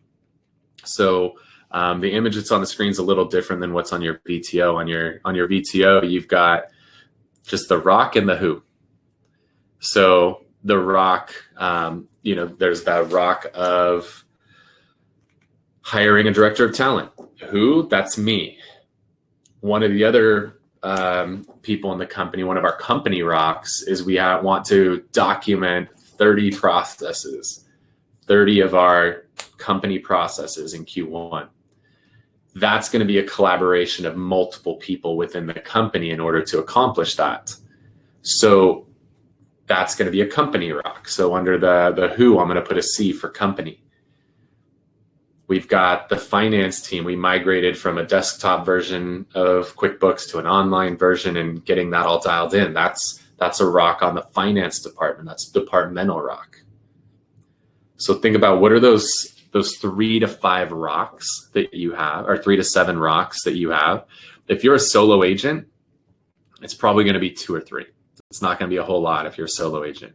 If you're a team, it might be a few more. If you're a brokerage, it might be a few more. When we started the exercise with this EOS process, we definitely thought we could do more than we could. They almost kind of let us intentionally screw this up and bite off more than we could chew. So if anything, with this being your first quarter of doing these rocks, I would err on the side of caution and go with the mindset that less is more. Don't overdo it. If you're a solo agent, you're not going to put 7 rocks in place and bang them out over the first quarter. So just be a little bit conservative here. So come up with what are those rocks. And then the next part of this is going to be the pebbles. So I don't know if we have a slide. I don't think we have a slide for that. So I'm just going to go back to this so you're not distracted by what's on the screen. So the next part of this, when we set these rocks, are going to be the pebbles, or what we like to look at as the milestones. What are the things that have to happen in order for us to accomplish that rock? So I'll let me load mine up because I just outlined all of my steps for my Q1 rock. So let me pull mine up real quick. This will help so I can give you some actual ones. So my rock is commit 20 hours a month to the LMS, again, Learning Management System build out. So here's some of the milestones that I have along the way, or the pebbles that I have along the way. Block off 20 hours a month in my calendar. Determine the location. This is my internal name for it. It's called LMS La La Land, because it's, by the time I'm done with these days, I'm going to be in La La Land and I won't know where I am anymore. So I need to determine the location. I need to meet with our onboarding team to make sure that I'm familiar with their checklist. I need to meet with my director of marketing to review what they feel needs to be a part of our new boot camp. I need to meet with my director of operations and review what they think needs to be a part of the boot camp. I need to meet with my director of finance and review what they think needs to be a part of the boot camp. I need to meet with my sales manager and review what he thinks needs to be a part of it. Then I need to map out my boot camp 2.0. Then I want to review my boot camp 2.0 with my leadership team. Then I need to stick to the program and follow through and complete the build out of my boot camp 2.0. And I set a timeline of completing that by the end of January. Then the next part of it is I want to map out all of our contract courses. So I need to meet with my director of operations, get input from her on what are the contract courses that we need. Then I need to map out the contract courses. Then I need to complete the contract courses, right? You get it, right? So all these little milestones, these are all milestones or pebbles for a single rock. So you got to think about what are those rocks that you're setting, and what are each individual step that has to happen in order for you to consider that rock to be completed. I can share, let's see, one of our director of finance has one of, have 30 company processes documented by the end of Q1. So she's got schedule a meeting with each individual department head. She's got meet with this director of operations by December 18th, meet with director of sales by December 23rd, meet with director of finance by the 23rd. Talk to this person. What are 2 processes that you want to complete? Talk to that person. What are 2 processes you want to complete? Like step by step, what are all those things, all those milestones, all those pebbles, as we like to refer to them in our company? What are all those things that have to happen in order for you to accomplish it? What we found in the beginning is we didn't do enough of these milestones. We would set a rock and have like 3 milestones. We found that by breaking them down to almost from pebbles down to sand, that we were a lot more effective. Because if you guys have ever heard of like the credit snowball in paying down debt, the logical side of your brain is like, well, if let's say I got like 10 credit cards that I have debt on, the logical side of your brain tells you like, well, I should pay off the highest interest credit card first because I'm getting charged the most interest there. But that highest interest rate one might be like your biggest balance. And so what happens is you start like paying off on that one. Let's say you're like 10 grand and you're paying off like $1,000 a month. And like the balance is shrinking a little bit each month, but you're not really ever like paying it off. What's more effective is if you have 10 credit cards and there's 10 of them that are $1,000 that you owe on them, and then there's that one big one at 10,000, it's actually been found more effective to start paying off the little ones first. Because when you go from having 10 credit cards that you owe money on to 9 to 8 to 7 to 6, you get into momentum and you're more likely to pay everything off. Even though you actually increased the amount of interest you pay to the bank, you were more effective because you actually started to feel the momentum. You actually got into rhythm and started accomplishing things to where it started to become exciting.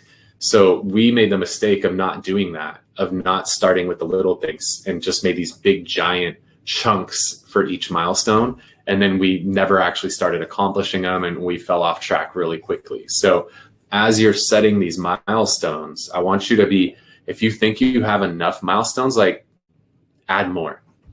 The more milestones you have, the better off they are. But every milestone's got to be what it is and when is it going to be done by. So the rock has an overall due date, and then you have all the milestones below it. And it's like, all right, this is going to be done by December, 25th. This is going to be done by December 31st. This is going to be done by January 2nd. This is going to be done by January 15th.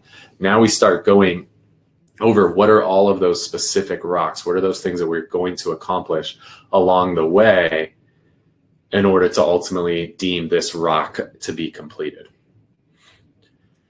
So that's what rocks are all about. If you guys have some rocks, I would love for you guys to share what are some of those rocks that you have in your business. What are some of the rocks you're setting for yourself as we're talking about this? What's one of maybe an individual rock that you have for yourself, or what's a company rock? What are some of those things that you've got in your business? And while you guys are sharing some of those into the comments section, I'll share, some of the other ones that we have in our company. Somebody's rock is to ensure that we have 100% data integrity in Q1. Like, that sounds crazy, but we have people in our company where there's somebody that's their rock is to go through and make sure that everything, both the financials, the reporting of leads, the expenses, every single piece of our business, that we have full data integrity. Like, that's a rock for somebody in our company. I see Jeremy on here has hire a full-time executive assistant by 1:30. I love that. Paige has a rock here to update her onboarding system so they're easily updated and shareable. And so I would get even more specific with that page and determine like onboarding systems, like try to be more specific. Think about, we talked about SMART goals earlier. Make sure they're very, very specific and measurable. So like for me, my commitment, because I don't know exactly how much I'm going to be able to build in Q1. So I set it at 20 hours a month of committed time to it so that I can make it specific. I might finish things way faster than I thought I would. It might take me way longer than I thought it would. But the specific part of it for me was I'm committing 20 hours a month to it. So just make sure as you set these things up that you're setting some specific, something specific and measurable in there. Cherie's got hiring an assistant, which is great. Hopefully if you guys are on here and you're solo agents, you guys have realized you got to have an assistant. If you don't have one, you are one. Some awesome stuff on here. So Evan, doing closing 4 transactions in Q1, I wouldn't call that a rock. That's going to be on the top part of your rock section when it goes over like what's your revenue measurables. What are the things that are going to have to happen in order for you to accomplish that? So is that you're going to launch your first ever client appreciation event? Like, that could be a rock. I'm going to, maybe movies open up. Hopefully movies open up before the end of Q1. Like, we have an intention to do a movie night or a movie day with all of our past clients, like doing a client appreciation. That would be more of a rock that would be in alignment with closing 4 transactions in the first quarter. John Tay's got a great one here, building a listing and buyer program and naming it. John's a good learner. I like that.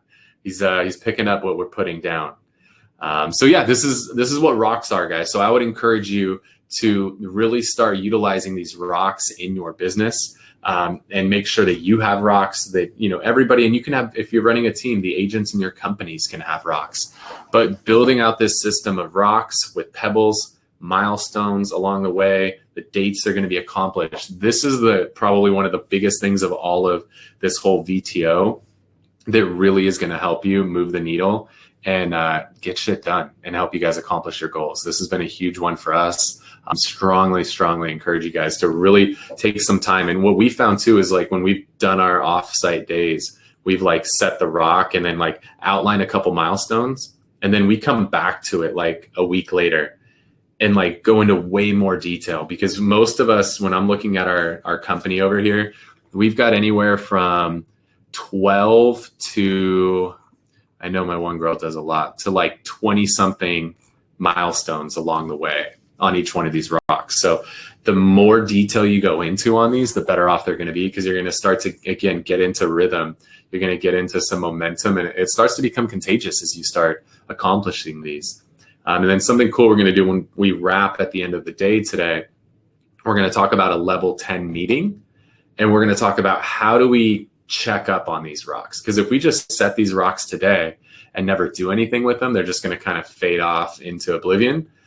But if we actually now build in a really solid meeting rhythm and we're checking in on these rocks on a regular basis, now we make sure that we're accomplishing these things. So that's what I got. Dan, you around? Hopefully take yourself off mute this time when you come back on so we can hear you. There he is.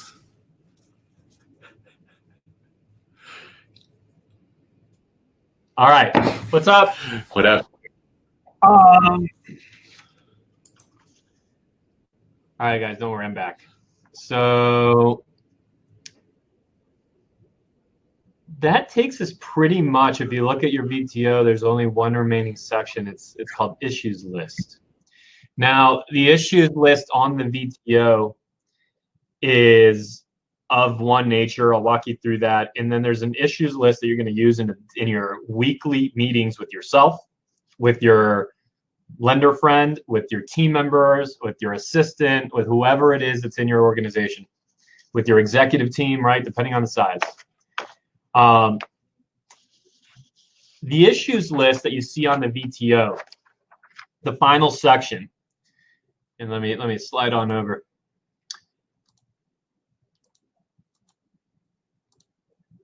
So, all right, so we don't have an image of it. But what that issues list is, if you just go ahead and look at the VTO, there could have been, in the process of going through a day, or actually we do a 2-day meeting to literally go through what we're doing now in 4 hours. But there's going to be a lot of ideas that get thrown out. Hey, why don't we create this, like, why don't we go after all the divorce attorneys in town and, do this program? Or why don't we start farming over here? Or why don't we start going deep on social? Why don't we there's gonna be all kinds of ideas that get out there. Why don't we start, Kyle's known for his Santee Eats, right? His Santee Eats, now I think it's called El Cajon, or excuse me, not El Cajon, East County. He's changed it to East County Eats.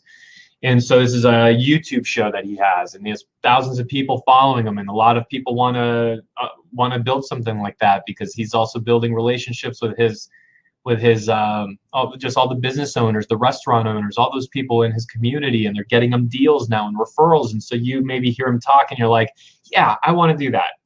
And so in the course of planning your year, there's a brainstorming session where what are all the things we should consider?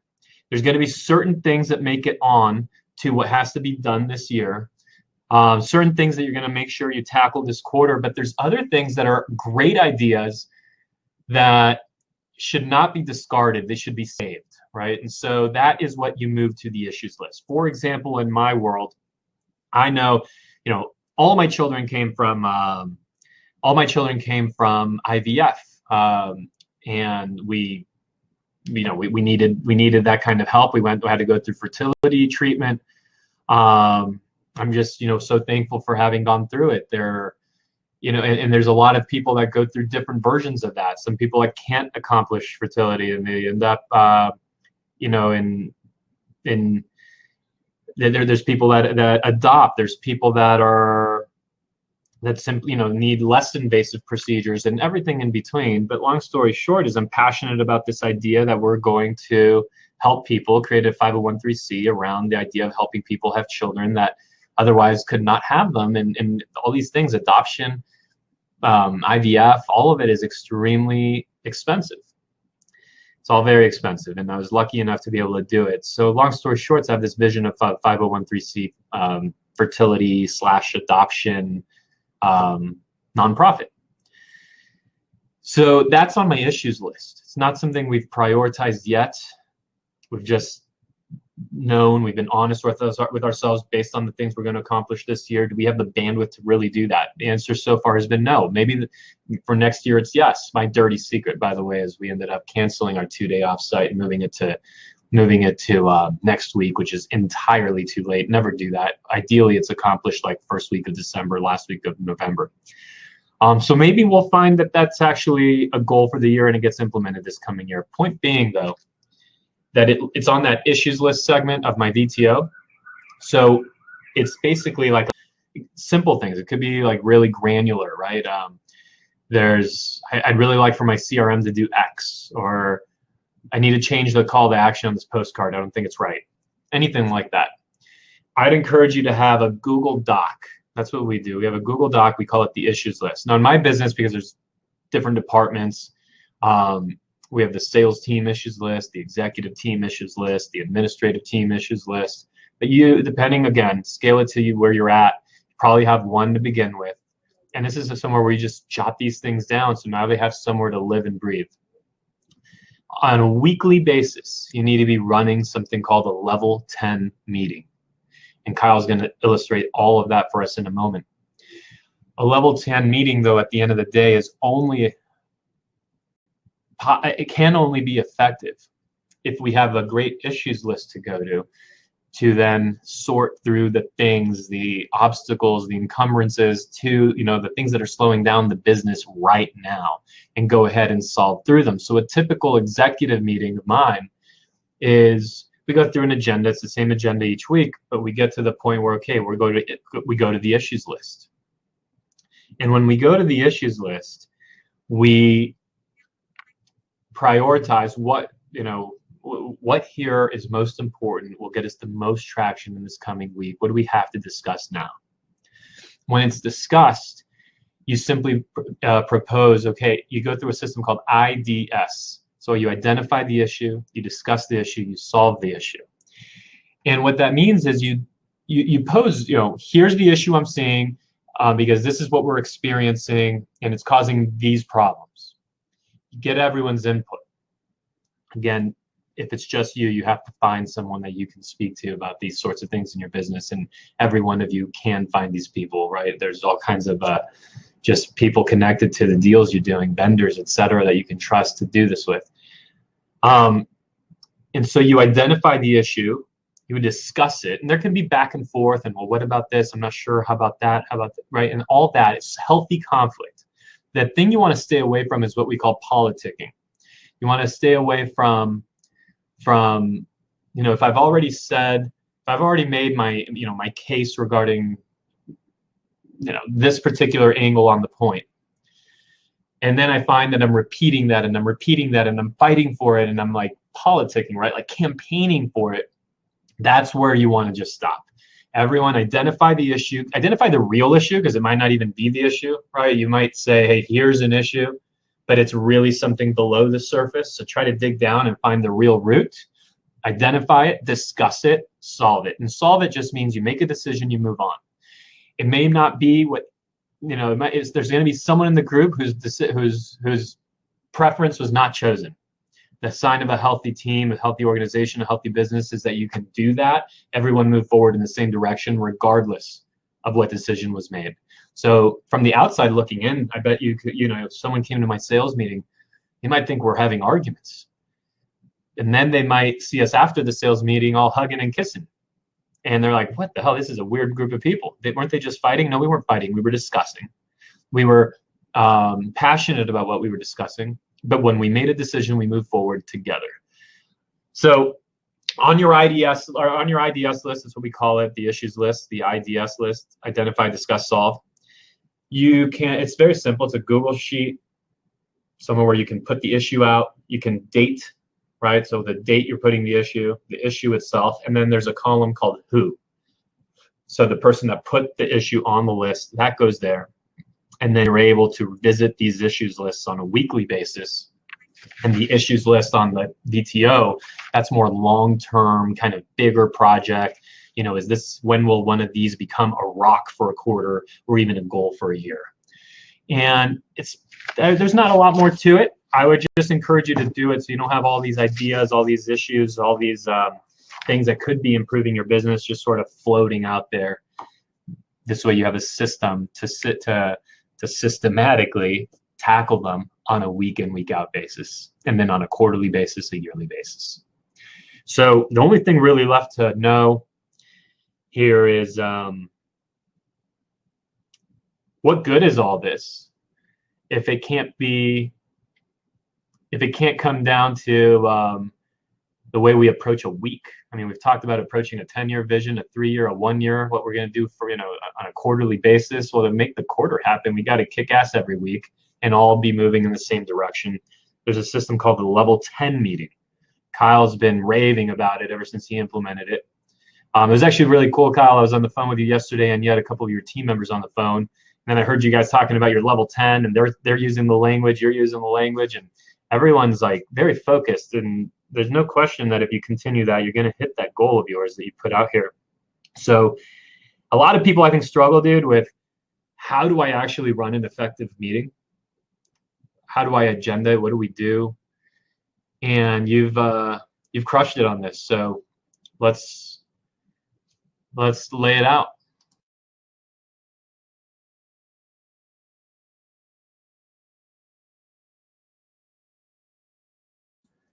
Kyle, man, you shouldn't have been talking about my mute button so much.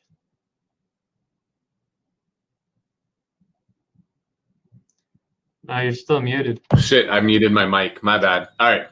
I have a mute on my mic and on my computer. Whoops.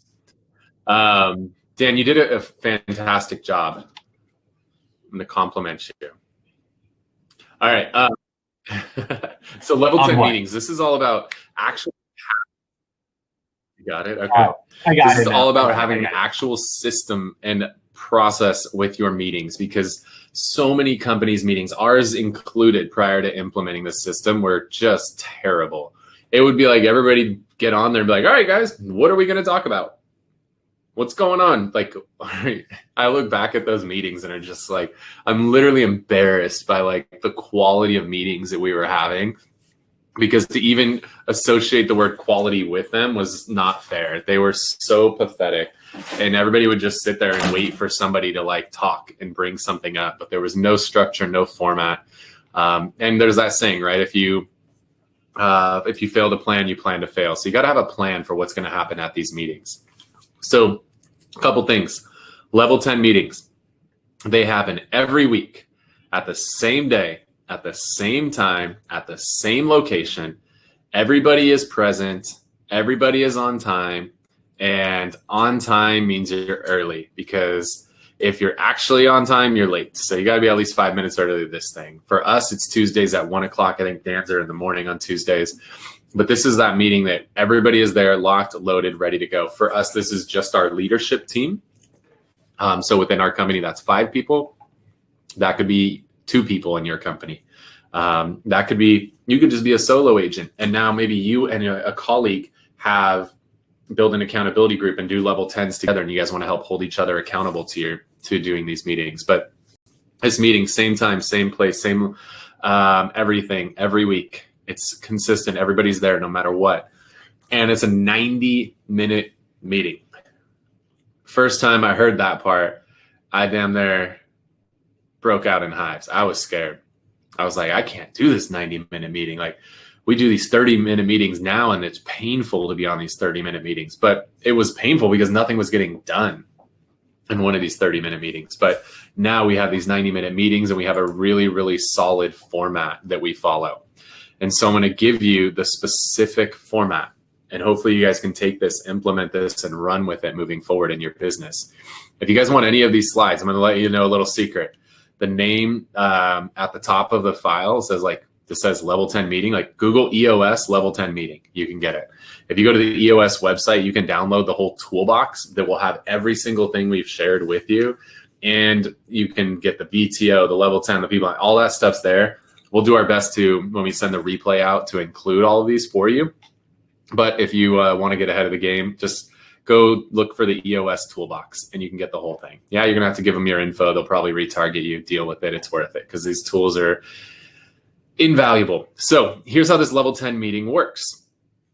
You have a segue. So That is traditionally each person, we go around the table and everybody shares a personal best and everybody shares a business best. So each person's going to share that. It's always fun. It just starts the meeting off with a little bit of positivity. That's one of our core values, with positivity. So starts out with a nice little positive. Everybody gets to share a little bit. And it's also interesting too, when you hear the wins that people share, you start to realize what's important to them.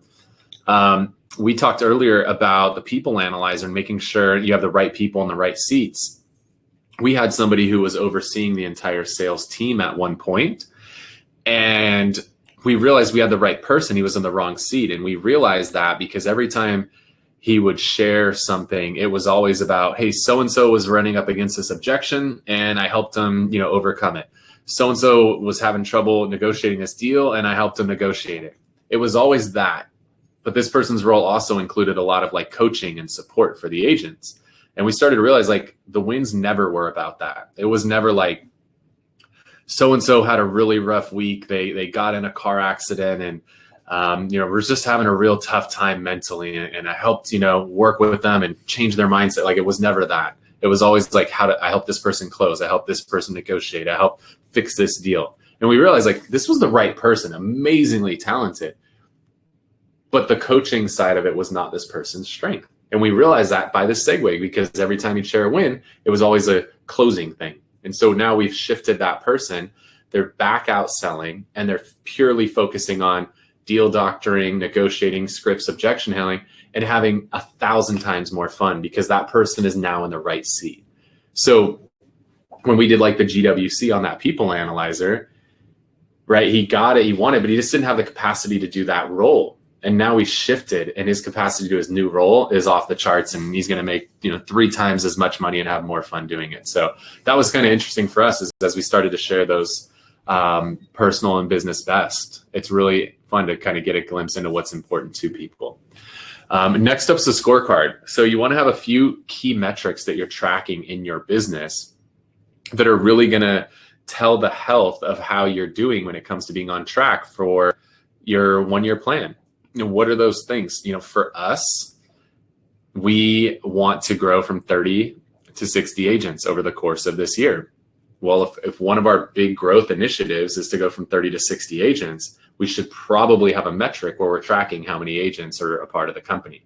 So we want to track what's going on with that or how many new agents we've added. You could either track how many total agents you have, or you could track how many agents you've added over the last week or the last month. There's a variety of different metrics that you could be tracking. We're tracking company dollar or gross profit over the last 30 days and the next 30 days are a couple things on our scorecard. We're tracking our survey ratings amongst our agents. So we survey our agents every time they complete a listing, and we survey them on how the listing coordination department did. When they close a transaction, we survey them on how the closing coordination department did. So that's one of the things on our scorecard, just to give you some ideas. So there should be some scorecards, and what you're looking for is trends, right? If we're just right here on pace level, great. But if we start to see we're off track somewhere, then we need to drop that down into the IDS portion of this meeting. Because if our goal is to go from 30 to 60 agents and we see that we haven't added an agent in 2 months, like we're clearly off track. What is the issue that's causing that? Let's drop that down. When we get to that big 60-minute section, we're going to identify what the actual issue is and discuss and figure out a solution for it. So scorecard is to just give you a few key metrics to track in your business. I would say in the beginning, less is more. Now that we're, a year plus into this thing, we've started adding more and more things to that scorecard. So just like your rocks, I would start small with that scorecard and add more and more as you get going with it. Next up is a rock review. So remember, we talked about we're going to check in on these rocks on a weekly basis. This is where we do it. So now we go through each, rock. If I'm an individual, I'm just going through each of my rocks. How am I doing? Am I on track or off track with it? If you're a bigger company, you're going through every rock in the company and departments and individual, going through, figuring out, are we on track or off track with our rocks? And if we're off track with the rocks, let's figure out, is there an issue that we need to IDS? Is there something that's throwing us off from accomplishing that rock? If so, drop it down. So a lot of the stuff up here at the top is about what are the bigger issues that we need to discuss, drop it down. So that's why these are all pretty quick 5-minute segments. Next up, customer and employee headlines. So now we're going to talk about some of the key things that have happened over the last week. For example, I had somebody who was in one department of the company reach out and talk about joining another department of the company. Like that's a headline. Somebody closing their first transaction, like that'd be a headline, because we want to talk about that and make sure that everybody, sends them something to acknowledge it. What are all those, customer and employee headlines? Maybe you landed a big account. Dan talked about some of those accounts. Maybe you landed a big channel partner account. That's going to go in those headlines. So we're going to have 5 minutes of hitting on some headlines. And sometimes within those headlines, they could be bad headlines too. And if there's bad headlines, a lot of times those bad headlines lead to issues that we drop down into that IDS section at the meeting. Next is a to-do list. So you'll see at the end, we recap the to-do list that's developed from that meeting. But at the beginning of the meeting, we go through the to-dos from the prior week and just figure out what were all the to-dos that needed to get done. Did they get done? Yes, no. If no, is there an issue that we need to drop down? Everything up top is all about dropping issues down to the bottom and figuring out, is there something that we need to IDS? So we're going to go through those to-dos. Did you do it? Not do it. Done, not done. Done, not done. Done, not done. Is there a bigger issue? Drop it down. It's all about dropping stuff down to this big, fat 60-minute IDS section. That's the meat of the meeting, as you guys can see right up. You got 6 things that are 5 minutes, and then you got one thing that's 60 minutes. So this is really the meat and potatoes of the whole meeting. And this, again, Dan talked about that issues list. This is where when we do bring something up, now we got to talk about that issue. Let's figure out what the real issue is. Because sometimes, like we had an issue recently where we had set some expectations for the agents. And if they didn't follow through on the expectations, they weren't going to get leads. And so the issue that was brought up is like, nobody's doing what they're supposed to. Okay. Is that the real issue? Or we, took a step back, looked at it and realized, is that the issue? Or is the issue that we didn't clearly articulate what the expectations are and the consequence if the expectations aren't met? And that ended up being what the actual issue was, where the issue that was brought up is nobody's doing what they're supposed to. But the real issue was that we never articulated it clearly, what was expected and the consequence for missing those expectations. So that would be an example of where we had to first identify what the real issue was, then go in and discuss the issue, and then ultimately solve it and build what that solution is. So a lot of times those solutions end up being to-dos. What are the things that we need to do over the next week in order to solve that issue? We also come up with cascading messages, which are things that we need to roll out to the team. What's a message we need to roll out? So on that particular issue, the solution was that we need to roll out a message to the team that, hey, here are the expectations. I want to make sure you guys are clear on what the expectations are, why these are the expectations that are set, and what's the consequence or the reward for, hitting or missing those expectations. And so that was actually one of the things that I did this morning with my team. So I cascaded that message out. So as we go through that IDS section, we're typically walking away figuring out, is it even an issue? Because sometimes it's a non-issue. We also look at, is there a to-do, something that's going to need to be done between now and the next meeting to solve that issue? Or is there a message that we need to cascade to the team or a company in order to resolve that issue? So we're going to walk away with that. At the end of the meeting, we're going to recap all those to-dos. And that IDS section, just for clarity, we've had meetings, we've only covered 2 issues. We've had somewhere we've done like 12 issues. So some issues are bigger than others. Some you can IDS quickly, some take a lot more work. There's not a right or wrong. As long as you're fully IDSing them, that's the key. And if you can't get through them all, they're just going to roll over to the next week. So when we started, our list was a mile long and it's slowly been getting down, and all of a sudden it goes and jumps back up big again. That's just the nature of the beast. So at the end, we conclude, go over all the new to-dos, go over the messages that have to be cascaded. Everybody rates the meeting 1 to 10. And that's the level 10 meeting. And it's nice to kind of see what people felt. Was this a 7, an 8, a 9, a 10? And so we know, like, hey, this was really good. For us, most of our highest rated meetings are the ones where we actually have some pretty tense IDS sessions where, there's a lot of very strong opinions that are said during that time. But those are some of the things that this forces you to do, is have those tough conversations and really work through some of those big issues in your business. So that is the level 10 meeting. And that has been the biggest game changer of this entire thing. And this is what really helps keep everything on track all the way through the entire process. That's awesome, man. That's awesome. It really has changed our business too. And it's just, if you do have agents on your team members, staff, etc., and if there's not great content, then it's also just not all on you. You have all these things that you're worried about. Where are they on the issues list, right? So because the content of the meetings very much comes from the issues that everyone brings up and adds to the issues list, it makes it really relevant for everybody. So, all right. I guess looking at the time here, looks like it's 3:30, and we're gonna share some additional thoughts, and we might even it looks like we'll also just have some bonus time left over and go there in a minute. But really quickly, man, if we were to spend like a minute kind of going through the recap of all this, what do you feel if you're, let's actually chunk this down. If you're an individual agent, and then let's talk about if it's you and your assistant, if it's you and a team, just what do you think is the most important thing someone go back and do and implement and make sure to put in play? Because it's taken us time to develop a rhythm around all this, right? So what do you think is the most critical thing for an agent to do now? From this entire day, this whole VTO?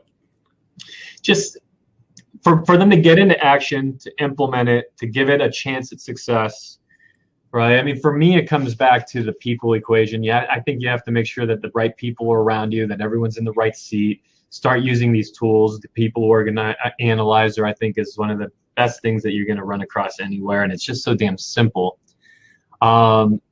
And I guess my answer to it would be to just understand that everything we do is with a sequence in mind. It's the way it's going to affect the week. It's going to affect the quarter. The quarter is going to determine the year. The year is going to determine that 3 year. And just try to make congruent decisions, because one thing we know agents can do really well is a little bit of this and a little bit of that and a little bit of this thing over here.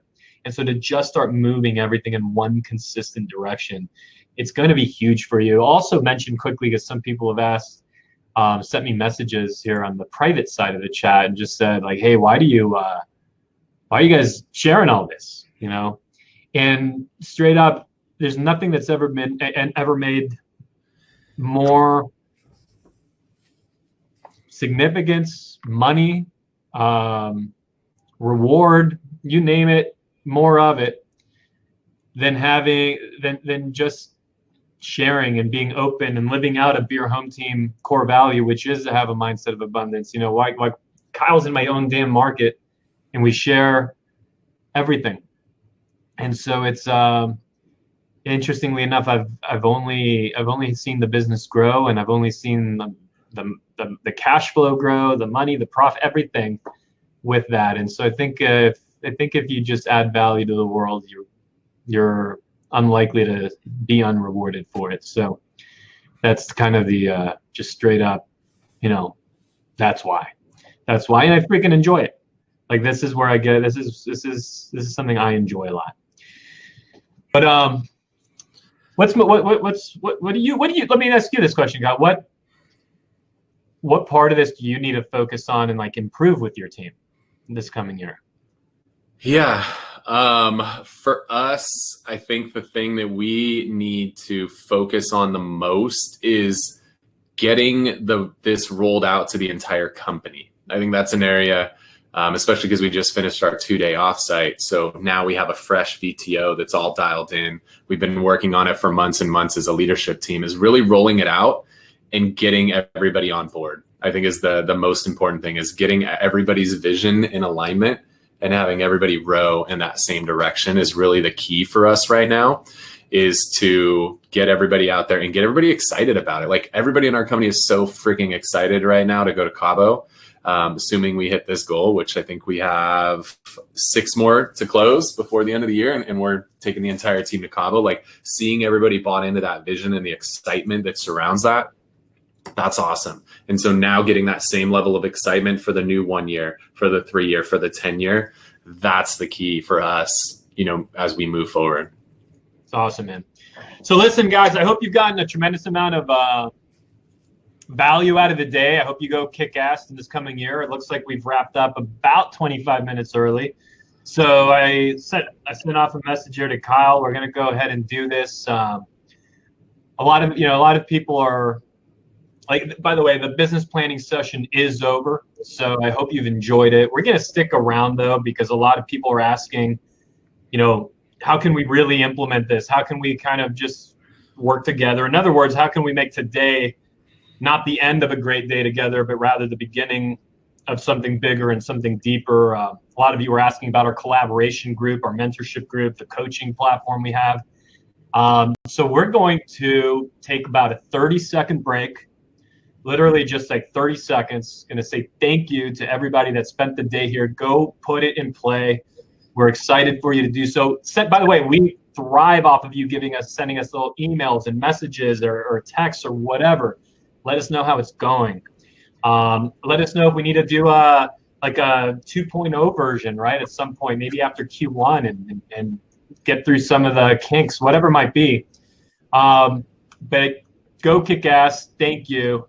The amazing thing about a day like this is that no matter how good it is, though, there's always a gap in terms of in the absence of immersion, in the absence of repetition, in the absence of being consistently surrounded by those that have already been through what we're trying to get through, and having, really consistent exposure to them and to the ideas and to information.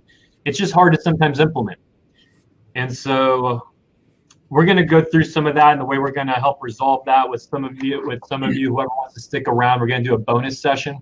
We're going to kick it off about 30 seconds from now. We're going to describe how today could be the beginning of a much larger working relationship together, a collaborative relationship. So if you're here 30 seconds from now, awesome. If you're not, awesome. Have an awesome day, guys. We're gonna take a little bit of a water, mute our mics for about 20 more seconds, and then kick off.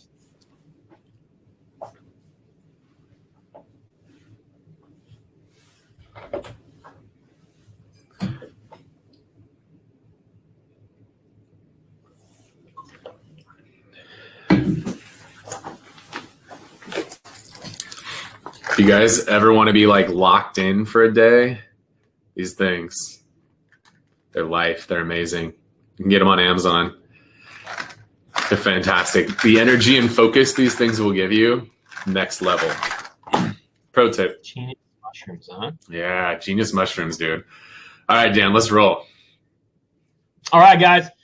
So I hope you enjoyed that. This is our bonus session. Yeah, a lot of people are asking just, why are you guys consistently sharing? And I see all these other agents that you're sharing with, and you guys have a mastermind to do every Monday, every other Monday, and then it's every Monday, but we have tiered into different groups depending on production.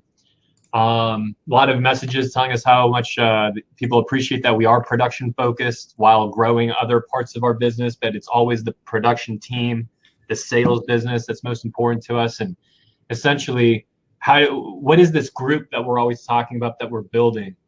And so, here's what we're doing straight up, because I know we're building a group of collaboration. We're building a group of sharing, mentorship. We do a Monday, Tuesday, Wednesday, Thursday event every single week. And these are the types of people we surround ourselves with. Mark Z, who's in Detroit, this guy, about as good a guy as you can have out there in your corner, 700 plus transactions this year, more than $180 million this year in production, his team. And so if you can imagine the kinds of things we learn from people like this, because we are all financially incentivized to each other's success. We literally have ownership in the same thing. And so Mark Z is one of our guys that we just learned a lot about. He's actually the one that really taught me about building celebrity status and like just scaling your image in a marketplace.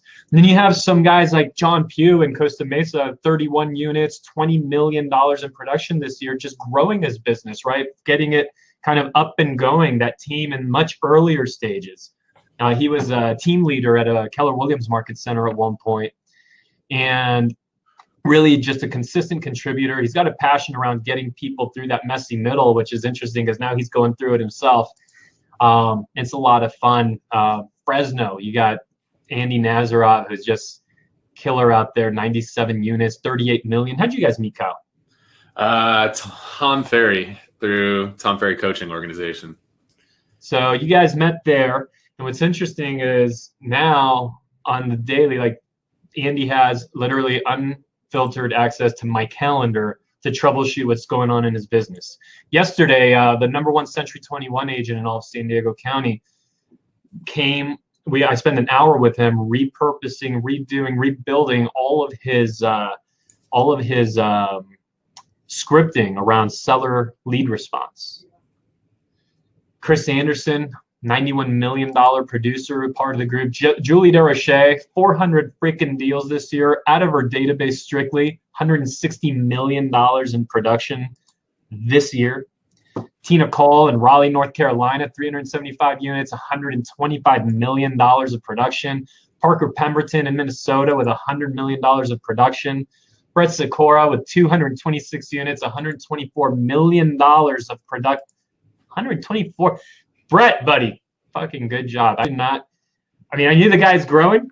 When we hooked up, he was not anywhere near those numbers. And now, because he's consistently plugging into the learning network we have, there you go. Vic DeCaro is just an awesome human being in Virginia with $55 million in production this year. By the way, the people I'm introducing you to, if you ended up wanting to be a part of our collaboration group, literally become your coaches, your unpaid coaches. They're unpaid by you. They are paid by the platform we all broker our business through, which is EXP. And the only reason I ever talk about the platform is because of these people, right? Without these people, the platform is not, I hate to say this, but it just doesn't matter. I don't think I'm insulting the platform. I don't think any business, Beer Home Team as an idea, nothing. Beer Home Team with the people it has, everything. Same thing here. So it's about the way $31 million Boston Joe, love this guy. You're going to see that one turn into a $100 million business ASAP.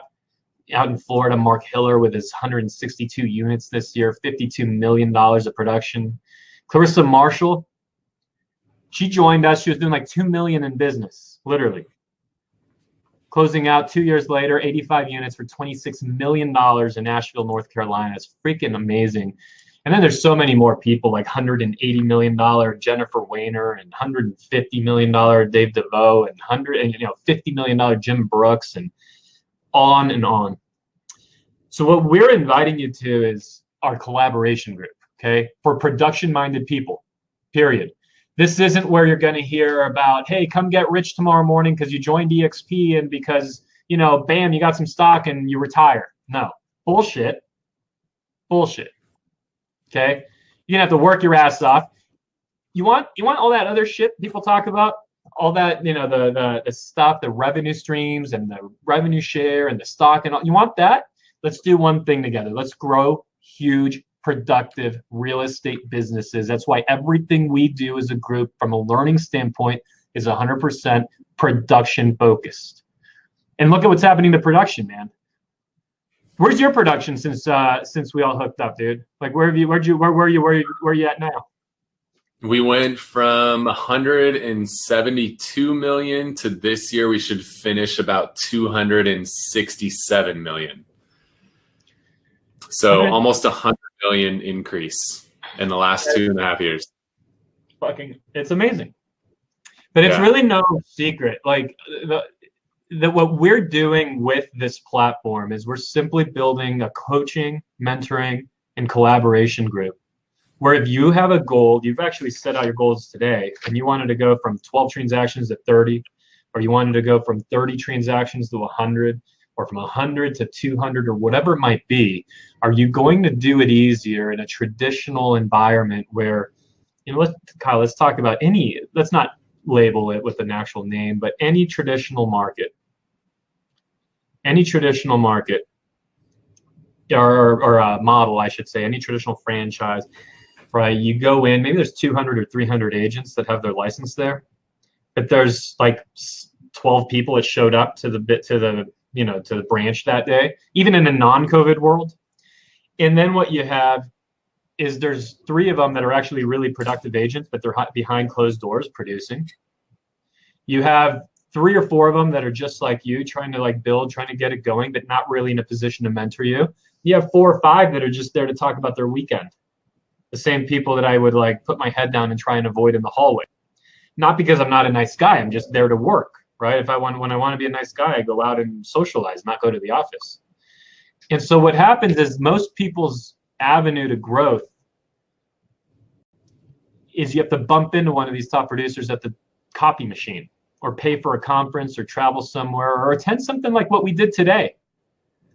No matter how good the content is, no matter how much you can pick someone's brain at a coffee or anywhere else or at a lunch, you get back to the office with a sheet full of notes and you start to implement what you learned, and you realize there's a bunch of gaps, a bunch of holes, a lot of more questions and clarifying questions, right? Like I said earlier, in the absence of immersion, repetition, and complete access, right? Like I can go in Kyle's calendar and get help when I need it. I don't have to thank him 1,000 times. Why?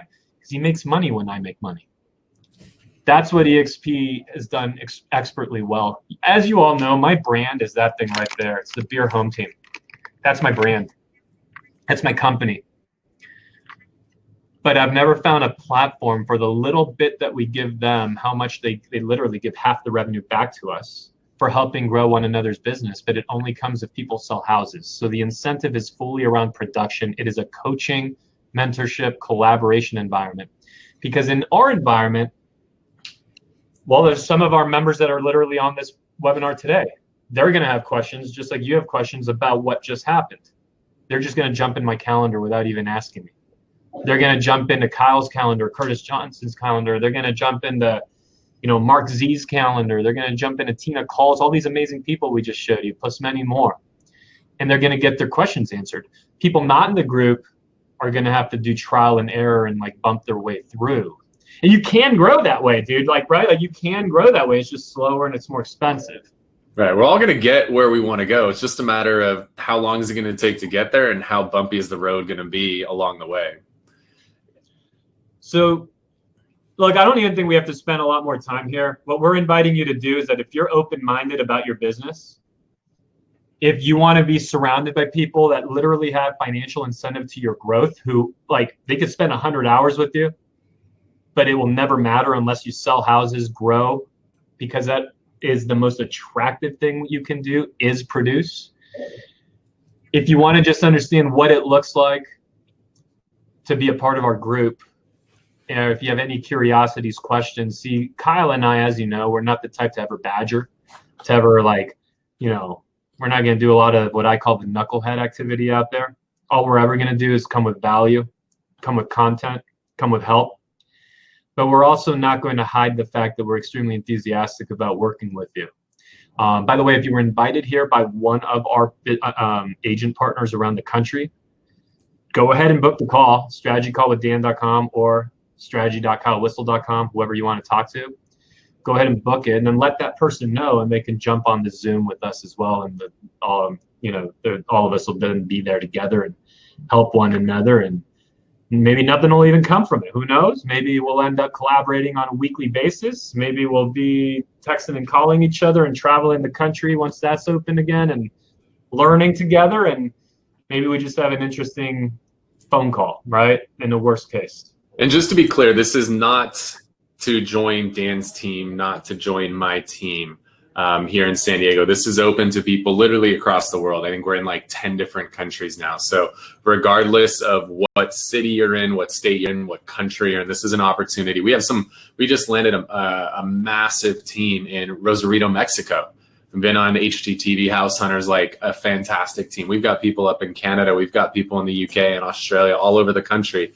This mastermind group is open to people of all over. You do not have to join Dan's team or my team. You could, maybe you want to, but this is open to everybody. And so, but again, by aligning with our group over here at EXP, it gets you access to all of these people. It gets you what you got today, which hopefully you guys got a lot of value out of today. It gets you this every single week.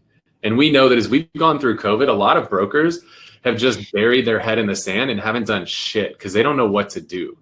They are not adaptable. They're one-trick ponies. They don't know what to do in a COVID world. They're not agile like we are. They haven't adapted. We're constantly sharing with our team. All these people that you just saw too, most of them, their production a year or two ago was half of what it was on that screen.